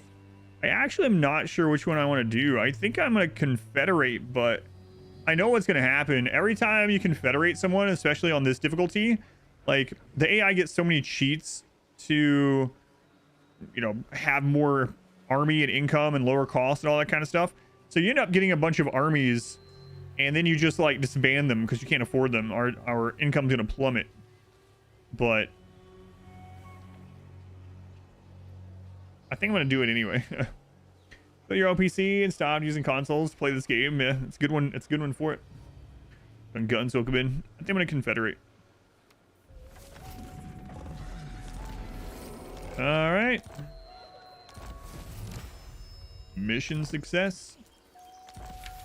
Yeah, look at that. Minus 2,500.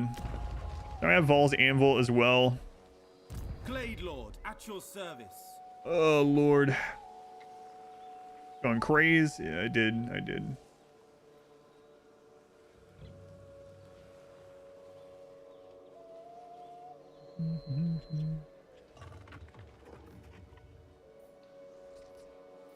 What's he got here? War Dancers. War Dancers are nice.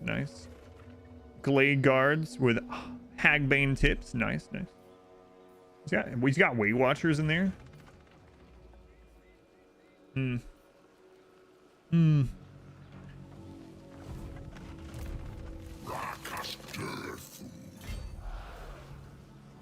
Actually, instead of encamping, I'm gonna move here. Move you out.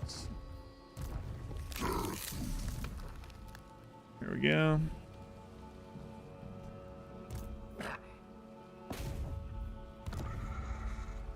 So what did you end up going with? Durthu. Yeah, that guy. Durthu, whatever he just said. I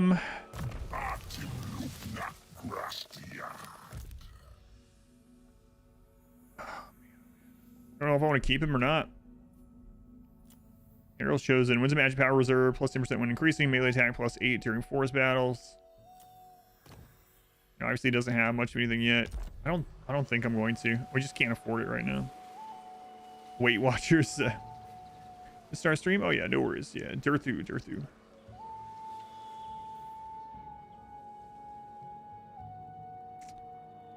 Almost feel like I should just use him to go.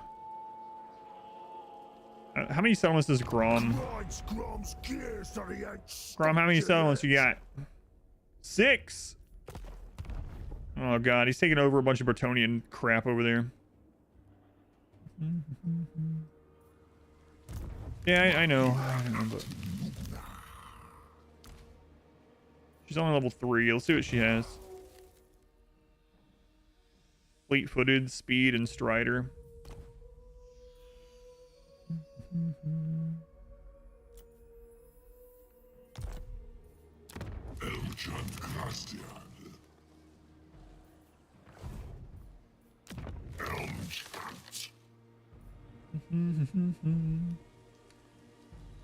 Durthu and Dice, that's right. Man, oh man. Like, you didn't have any of the income buildings.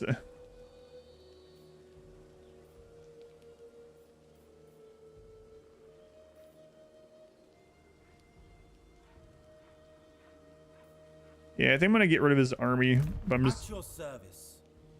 I think I'm not gonna. I'm gonna like go use it, you know. Go use it. Maybe put the Glade Captain in this army, send the other army off. Yeah, we can do that. Panos, guide us on. Okay.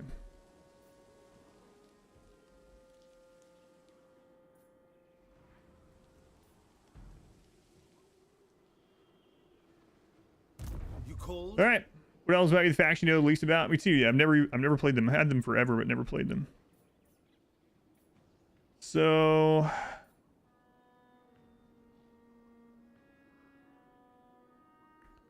let's go smack Grom, and then we'll head towards the other forest. I'm gonna end up getting in a annoying spot with Grom probably. So we're done fighting Bretonia. Let's see. So we can start befriending Bretonia now.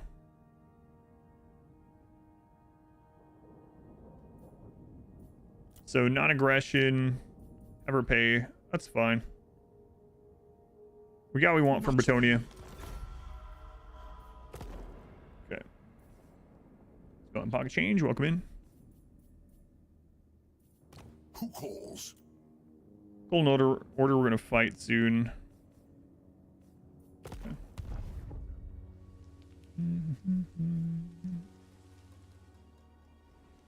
All right. So next turn we'll head out that way. Start smacking Grom around, I guess. Traveling. How close is this to upgrading? So I really want to get that to tier 4. So I'm not gonna upgrade Vol's Anvil yet.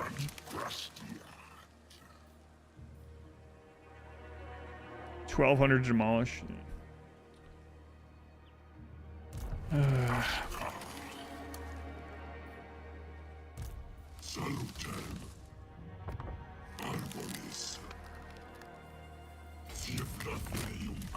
All right, we're gonna give him. We're gonna take the Elves from him because they don't get any bonus. We're gonna give him the Treekin.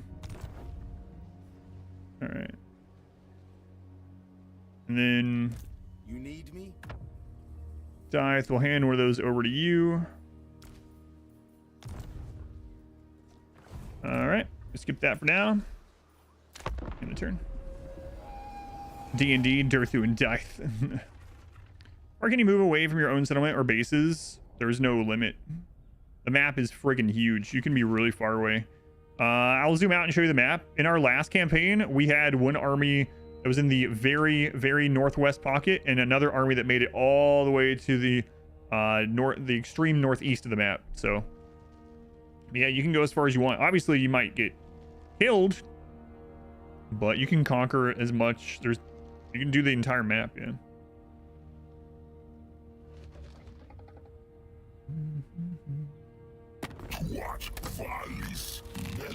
Bindle.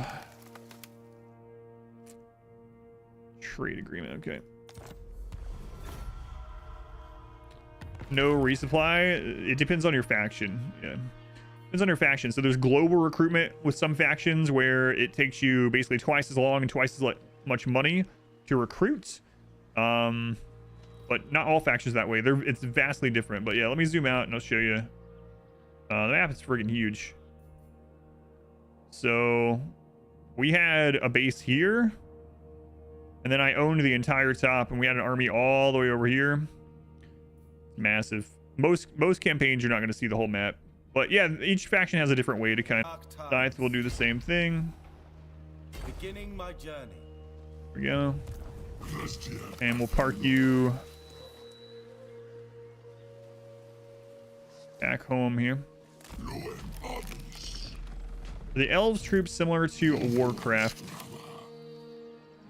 Well, I mean, within reason, all kind of Wood Elf fantasy factions in games have similar, you know, from source material. So yeah, there's going to be like really good archers, very stealthy. There's going to be dryad things, and you know, kind of woodland units like wolves, bears, deer cav, you know, forest dragons. All right, Durthu is level 12, so we are going to give him melee attack and melee defense. So for anyone that doesn't know, melee attack in this game is basically like accuracy. It makes them hit more often, not do more damage. I mean, they do more damage over time because of that. Melee defense is they get hit less often. Weapon strength is extra damage. All right. So we're going to go ahead and upgrade our income. This is going to increase it by just a little bit, but also increase growth. Okay, we're going to skip the next one. And next turn, we go to war with Grom. If you ever try to fight the deer, though, you will pay dearly. There's actually some really cool cav that, like, top tier. Like, there's some kind of deer forest shock cav type thing that are pretty awesome. I haven't used them, but I fought against them. And Orion gets bonus to cav too. Yeah, there's Orion now. Wait, why are you disliking us? Because we're trespassing. Non-aggression. Oh yeah, absolutely. You'll get over it. Vegemite, welcome in.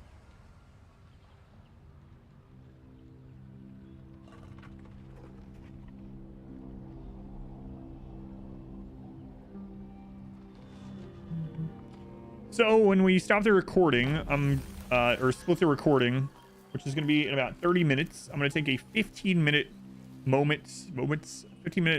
of time to show you guys some stuff with Factor, and then we're going to play about 3 more hours of this after that. So, all right, ambush chance increase. Now we're going to head to casualty replenishment and cooldown reduction.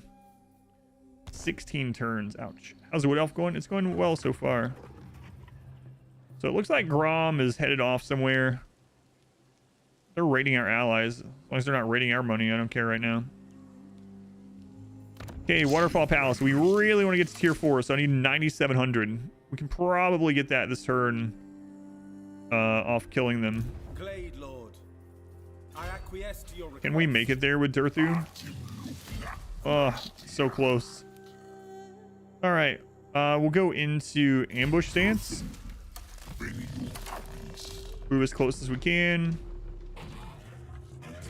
Lord of the Glade. Scythe, can we do raiding on you? We can't really get close to raiding. We're gonna do this. We're gonna march in the hopes that they come out and try to hit Dythe. Thanks for streaming. Oh, my pleasure. Yeah, thank you for being here.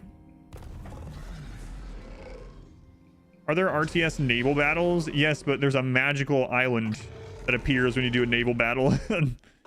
So you can actually attack people on the water, but it just, you still do a land battle somehow. It's like, oh, there's suddenly an island. Let's go fight on that island over there.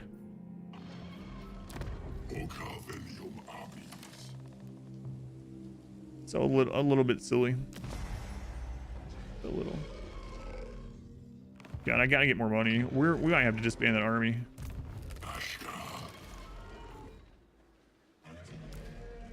Someone isn't doing anything for us. We can always just re-recruit.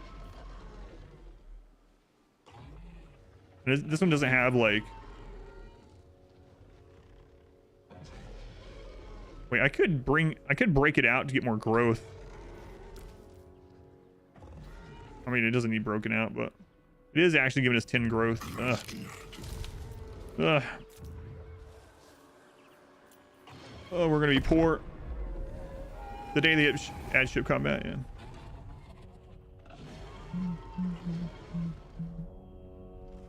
Check out ship combat. Yeah, it's just suddenly an island. Suddenly an island. Naval battles with ships. You auto resolve those 99% in older Total War games.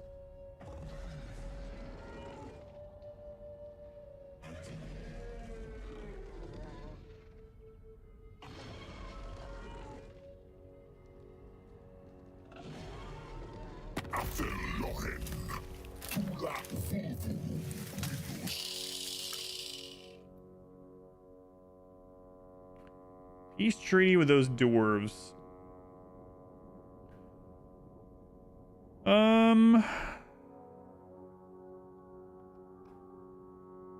Thing is, we really need money. These guys are probably gonna get wiped anyway. But we are gonna be going through the Empire to get to these other two places. It's 1900 though. 1900. We just gotta make really sure that we don't go back on this on accident. So we're gonna accept it. I like how the tree just sounds like a dinosaur. The melee men and women. Recruit the following type of unit. A melee infantry unit. And then recruit rank +2 for melee units and recruitment cost reduction for melee for 8. Alright. It's time to attack the Grom. The Grom.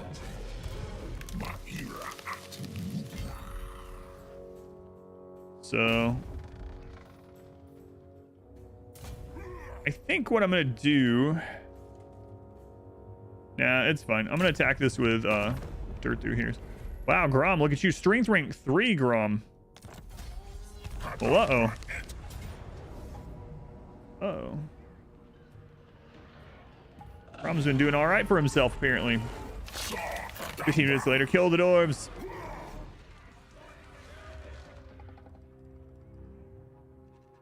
Forces of order have to work together. What do you need? Your request is reasonable. My journey begins. All right, let's see what this looks like now.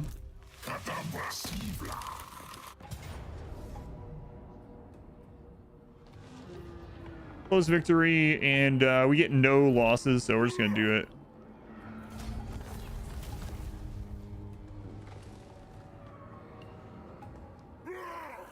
We're gonna raise it.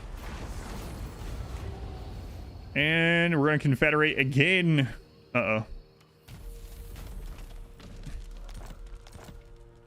Ooh, Durthu just got an item for ward save. Nice. We don't have a lot of items, so that's a nice little one to grab there.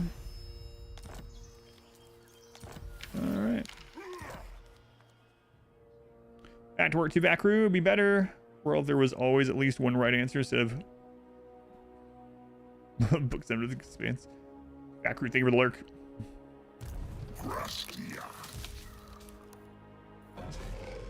The forest has spoken. All right. So they leveled up. I guess we'll put points in there. Just might as well for now. Grab a route marcher. And bolts of the forest. Okay. Now we have this as well, and that means we are getting attacked there. Vindal had no army. Uh-oh. Reshape. You dare to come before your true king?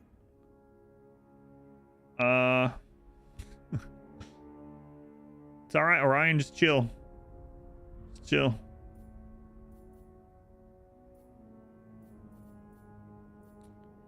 What if we join your war against Ikit? How would you feel about that? Oh, he likes that idea. He likes that.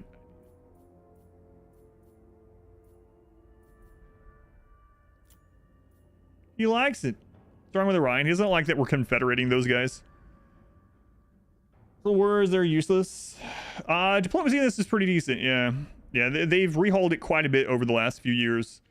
Sometimes when you have an ally, well, you can earn trust with them and then you can direct them. You can be like, hey, can you try to attack that over there? And sometimes it takes them for friggin' ever to do it, but it's decent. Yeah.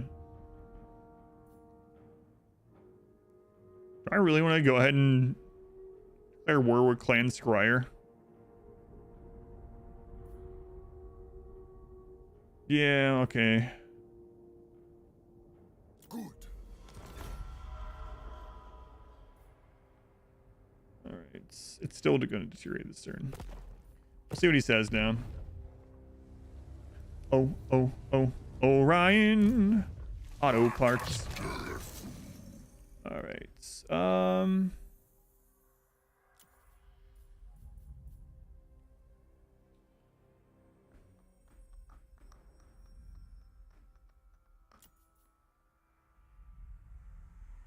I'm actually thinking about going and grabbing this casualty replenishment so we can, 15% more. That's insane.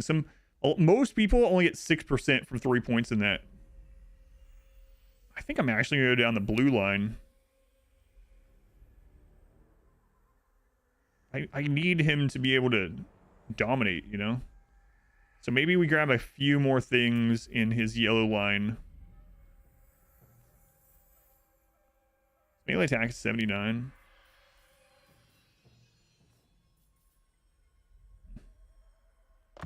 Never go full blue. Salutem. Scouting.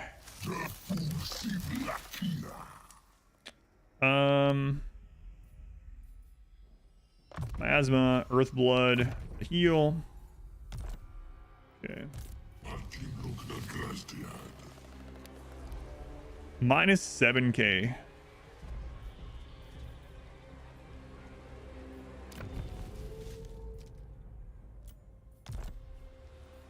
What are you building over here? Stuff.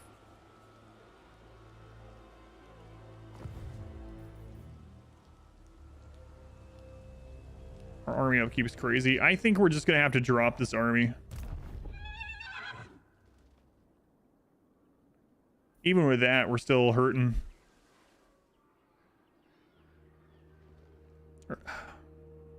We could just be relatively reckless with it against Grom, I guess.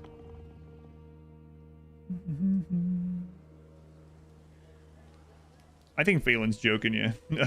Blue is a good path, yeah. Obviously, it depends on your faction, but blue is good. Ouch, that is some crazy income reduction right there.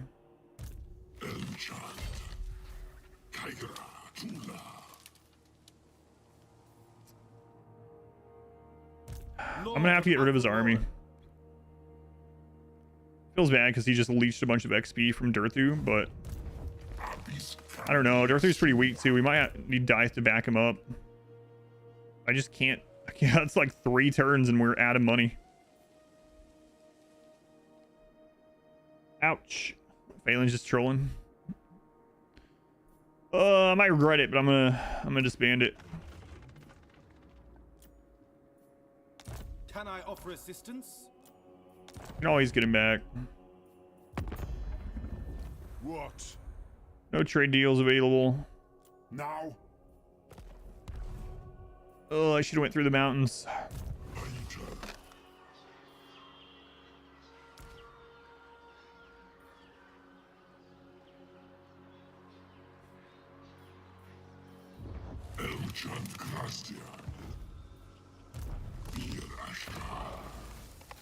So we're pretty much gonna have to survive off just destroying things for money.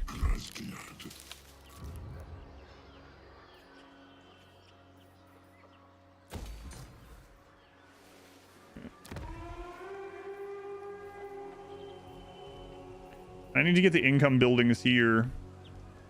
What do we not care about?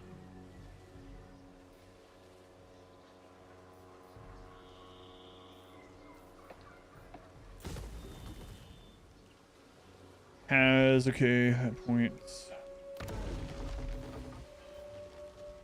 Need more growth there. Okay. Glade Lord, at your service. Findal, I think we're going to try to defeat this with you, and then we might have to disband you as well. Give her one turn. Yeah, it's a little risky, but I'm trying to get things developed. Yuri fair! By Kernos. How can I assist you?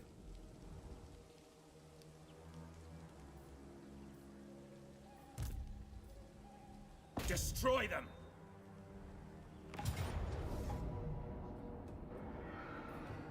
Okay, we'll take that. Nothing wrong with a little trolling. Take the money.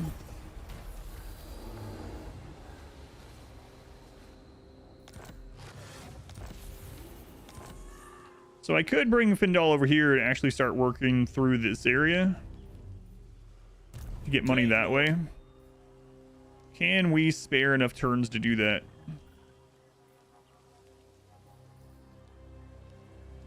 Maybe. Orders received.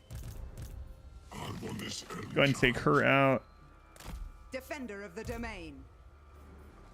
We'll leave that one there for growth. Yeah, I think we can probably do that.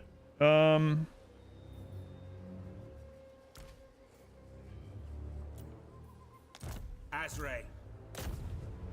No rest. No surrender. Findal, let's boost your ranged units. What do you need? Bottomless quiver. Okay. One of the problems, I guess, with taking the ranged elf army this way is if we're fighting a lot of Empire, we're gonna have a bunch of cab on us. I could take it down towards the dwarves. Of course, a lot of the dwarves are shielded, but we don't have to worry about any dwarf cav, that's for sure.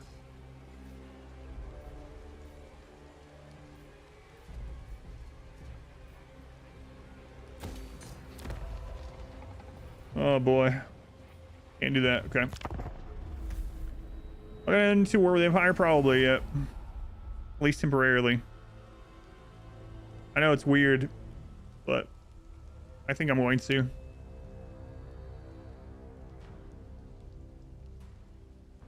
It's probably not a good idea, but I'm thinking about going to war with the Empire and conquering them towards the other forest instead of using the world routes, and then from there going through the vampires to the other one, and then once we get through that, then using the world routes to hit up the other parts of the world. Seems like it'll be a pretty unique campaign that way. But forced encounter, crap, bad timing. Oh, this is like, that's in China, never mind. Carry out a successful assassination, wound, or kill a character belonging to Orion. Oh no, enemies of Orion, sorry. Reichland, blah blah. Banner of the Eternal Queen. Spell resist, passive, blah blah. Damage resist plus 5%, leadership plus 4. Macerations plus 40. Well, yeah, we can do that. Do that. What lord are we playing? Durthu. Win one battle against the following: Grand Cathay. Okay.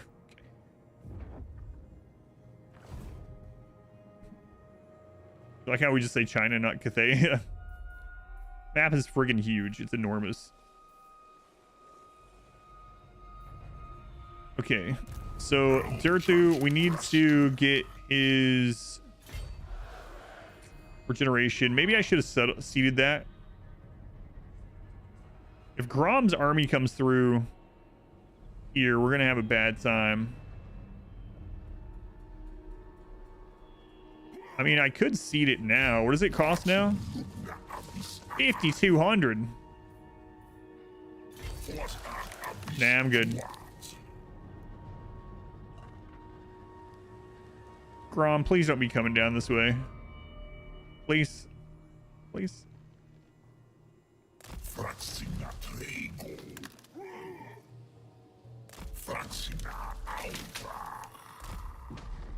I don't see him. Okay. to you. Okay, you're gonna chill there for another turn. Building upgrade available. We'll go ahead and get the highest income one, the 600. All right. Lord of the Glade. And Findal. All right, Findal. Here's the world routes. Orders are acceptable.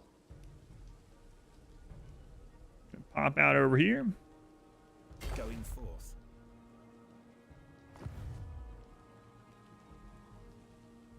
She has a 10% bonus to income in the local province. Okay.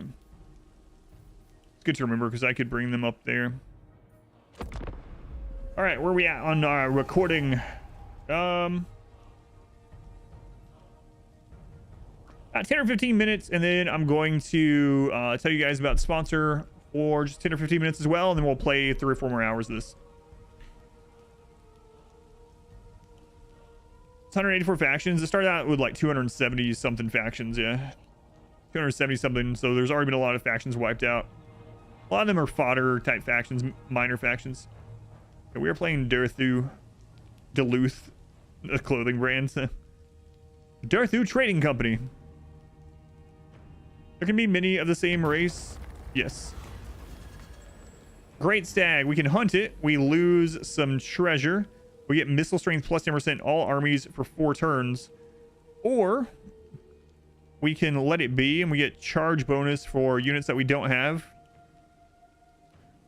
As much as I don't want to spin this right now, we're about to use a mostly missile-based army to attack the Empire. So I'm going to hunt it. Seems like the wrong thing to do with the Wood Elves. Oh, look at that great and mighty stag. Let's kill it.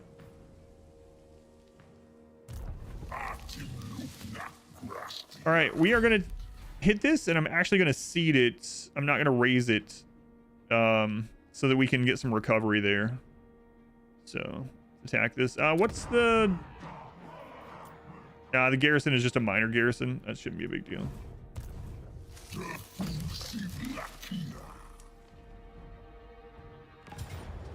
You're supposed to be protecting the forest. That's right, the forest. Not the livestock.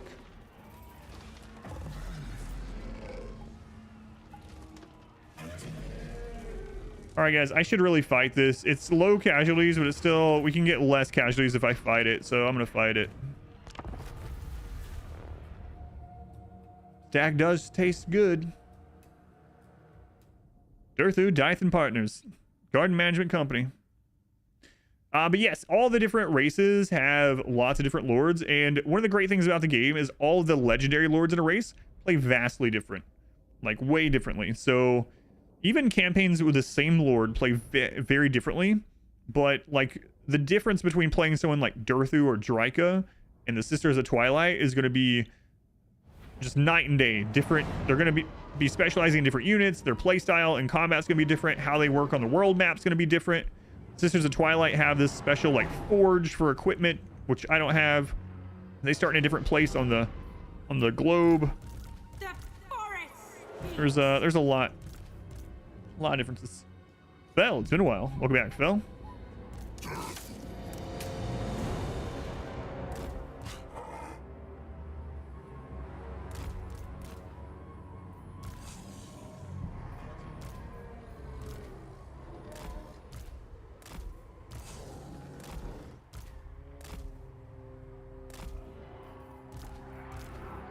All right.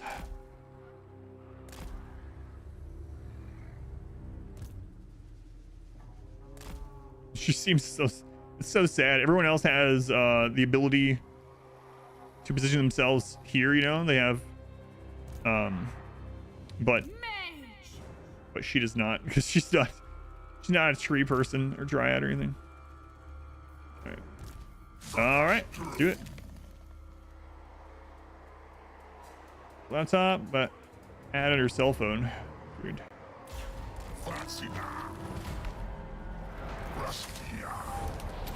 Okay, speed him up.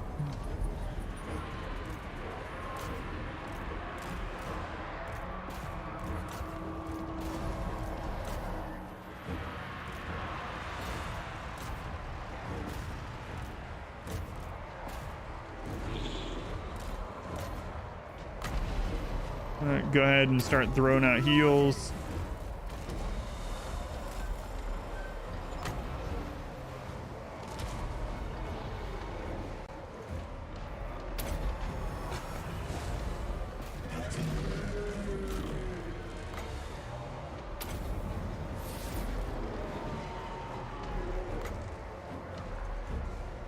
Yeah, that's fine. Oh, I forgot to turn guard mode off. My bad.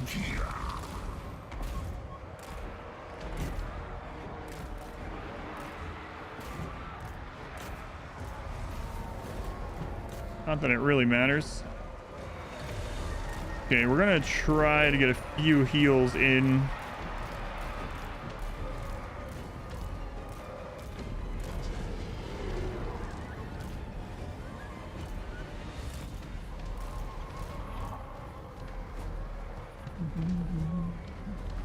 Imagine rushing into orcs to melee. Battle All right. ready.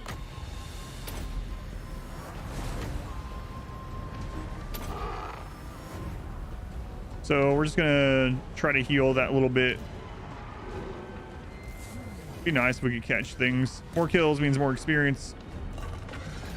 But good luck catching anything with our units. Ever ready. Good luck. As you say. Stalling for stress heals, that's right. Or I'm not even stalling, just wait until they get off the map, yeah.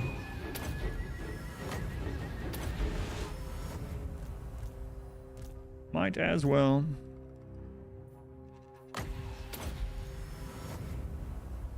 All right. We still chasing over there? Good job, guys. Get a few more kills if you would. There's no way you're gonna make it to that, but whatever. All right, good enough. Trees are not known for being fast, yeah.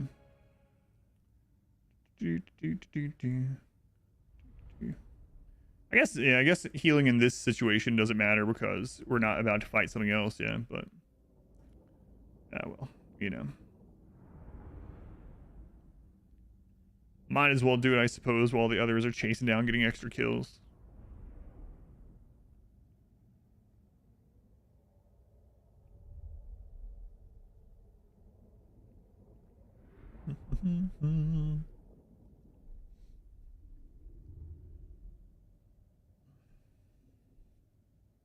Lost 23. All right, so we are going to seed this, like I said, mainly so that we can just get our casualty replenishment going there for a turn. Don't really care about keeping this, so I'm not going to spend anything now. Yeah, man, Grom has like been stomping the Bretonnians.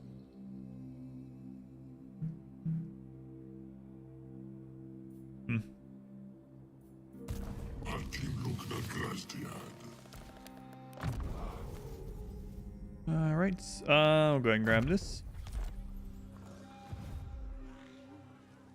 Glade Lord, at your service. And am I ready to go ahead and attack the Golden Order? Let's see.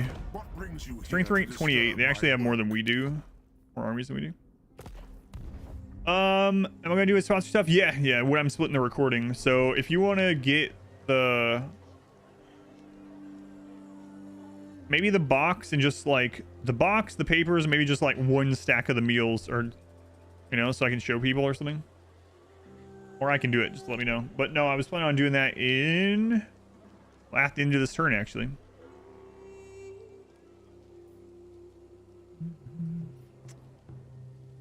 Developing Tree of Ages. This will increase relations with Bretonnia. Yeah, so Grom is a green skin, but he's actually destroying Bretonnia.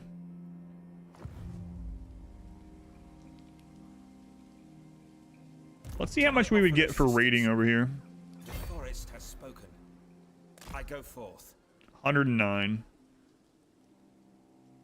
All right. Oh well, Findal, we're going to go to war with the Empire.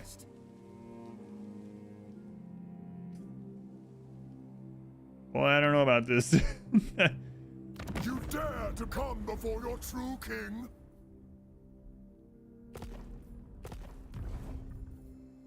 Kind of not what I originally had in mind, but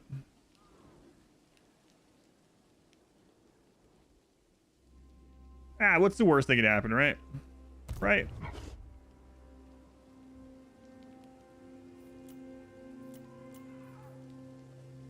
Right.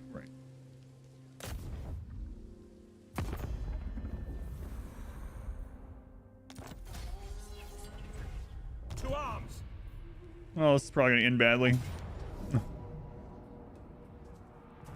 Size of victory, we'll just take the auto on that one. And we're gonna raise it.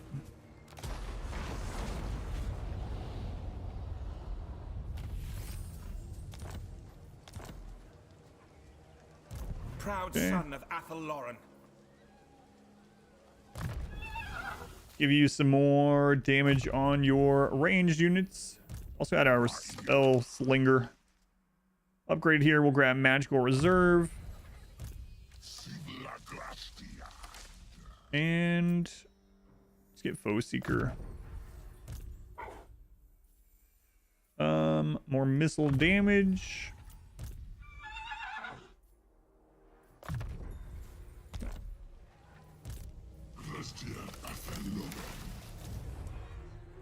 I'm not gonna build anything there. We need to save our money. Save your money, man.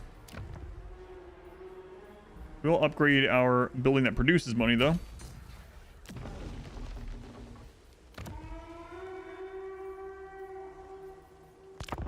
Weird. Total Warhammer streams go on YouTube. They will be, yeah. They will be. The first one should be going up pretty soon, actually. Gonna be kind of experimental, but yeah, I am gonna start putting them up there. So probably have one on. I'll probably have a series start on there within the week, I would guess. I see an army over in the greenskin area. Actually, at sea. Was it Grom in the ocean? The big bad empire is our enemy now. Yep. Win 3 battles against the Skaven. Oh, and we can confederate the Sisters of Twilight. Razor sacked following number of settlements. Oh, maybe I should have come down here through the dwarves and gotten to Skaven Blight. Yeah. Okay. All right. No worries. I'll do it. So I'm gonna end the recording, but the stream is gonna continue. I'm gonna end the recording for a few reasons. One is so it's easier to upload to YouTube and stuff like that. But we are gonna play about 3 or 4 more hours of this. But first, during that little intermission, I'm gonna tell you about the current sponsor thing, and in fact, talking about edited things going to YouTube. One of the reasons I accepted the sponsor was because I wanted to try it out, but also the money from the sponsor is currently going to pay for editing on YouTube. So if you guys stick around for that like 10-minute intermission between recordings, I'd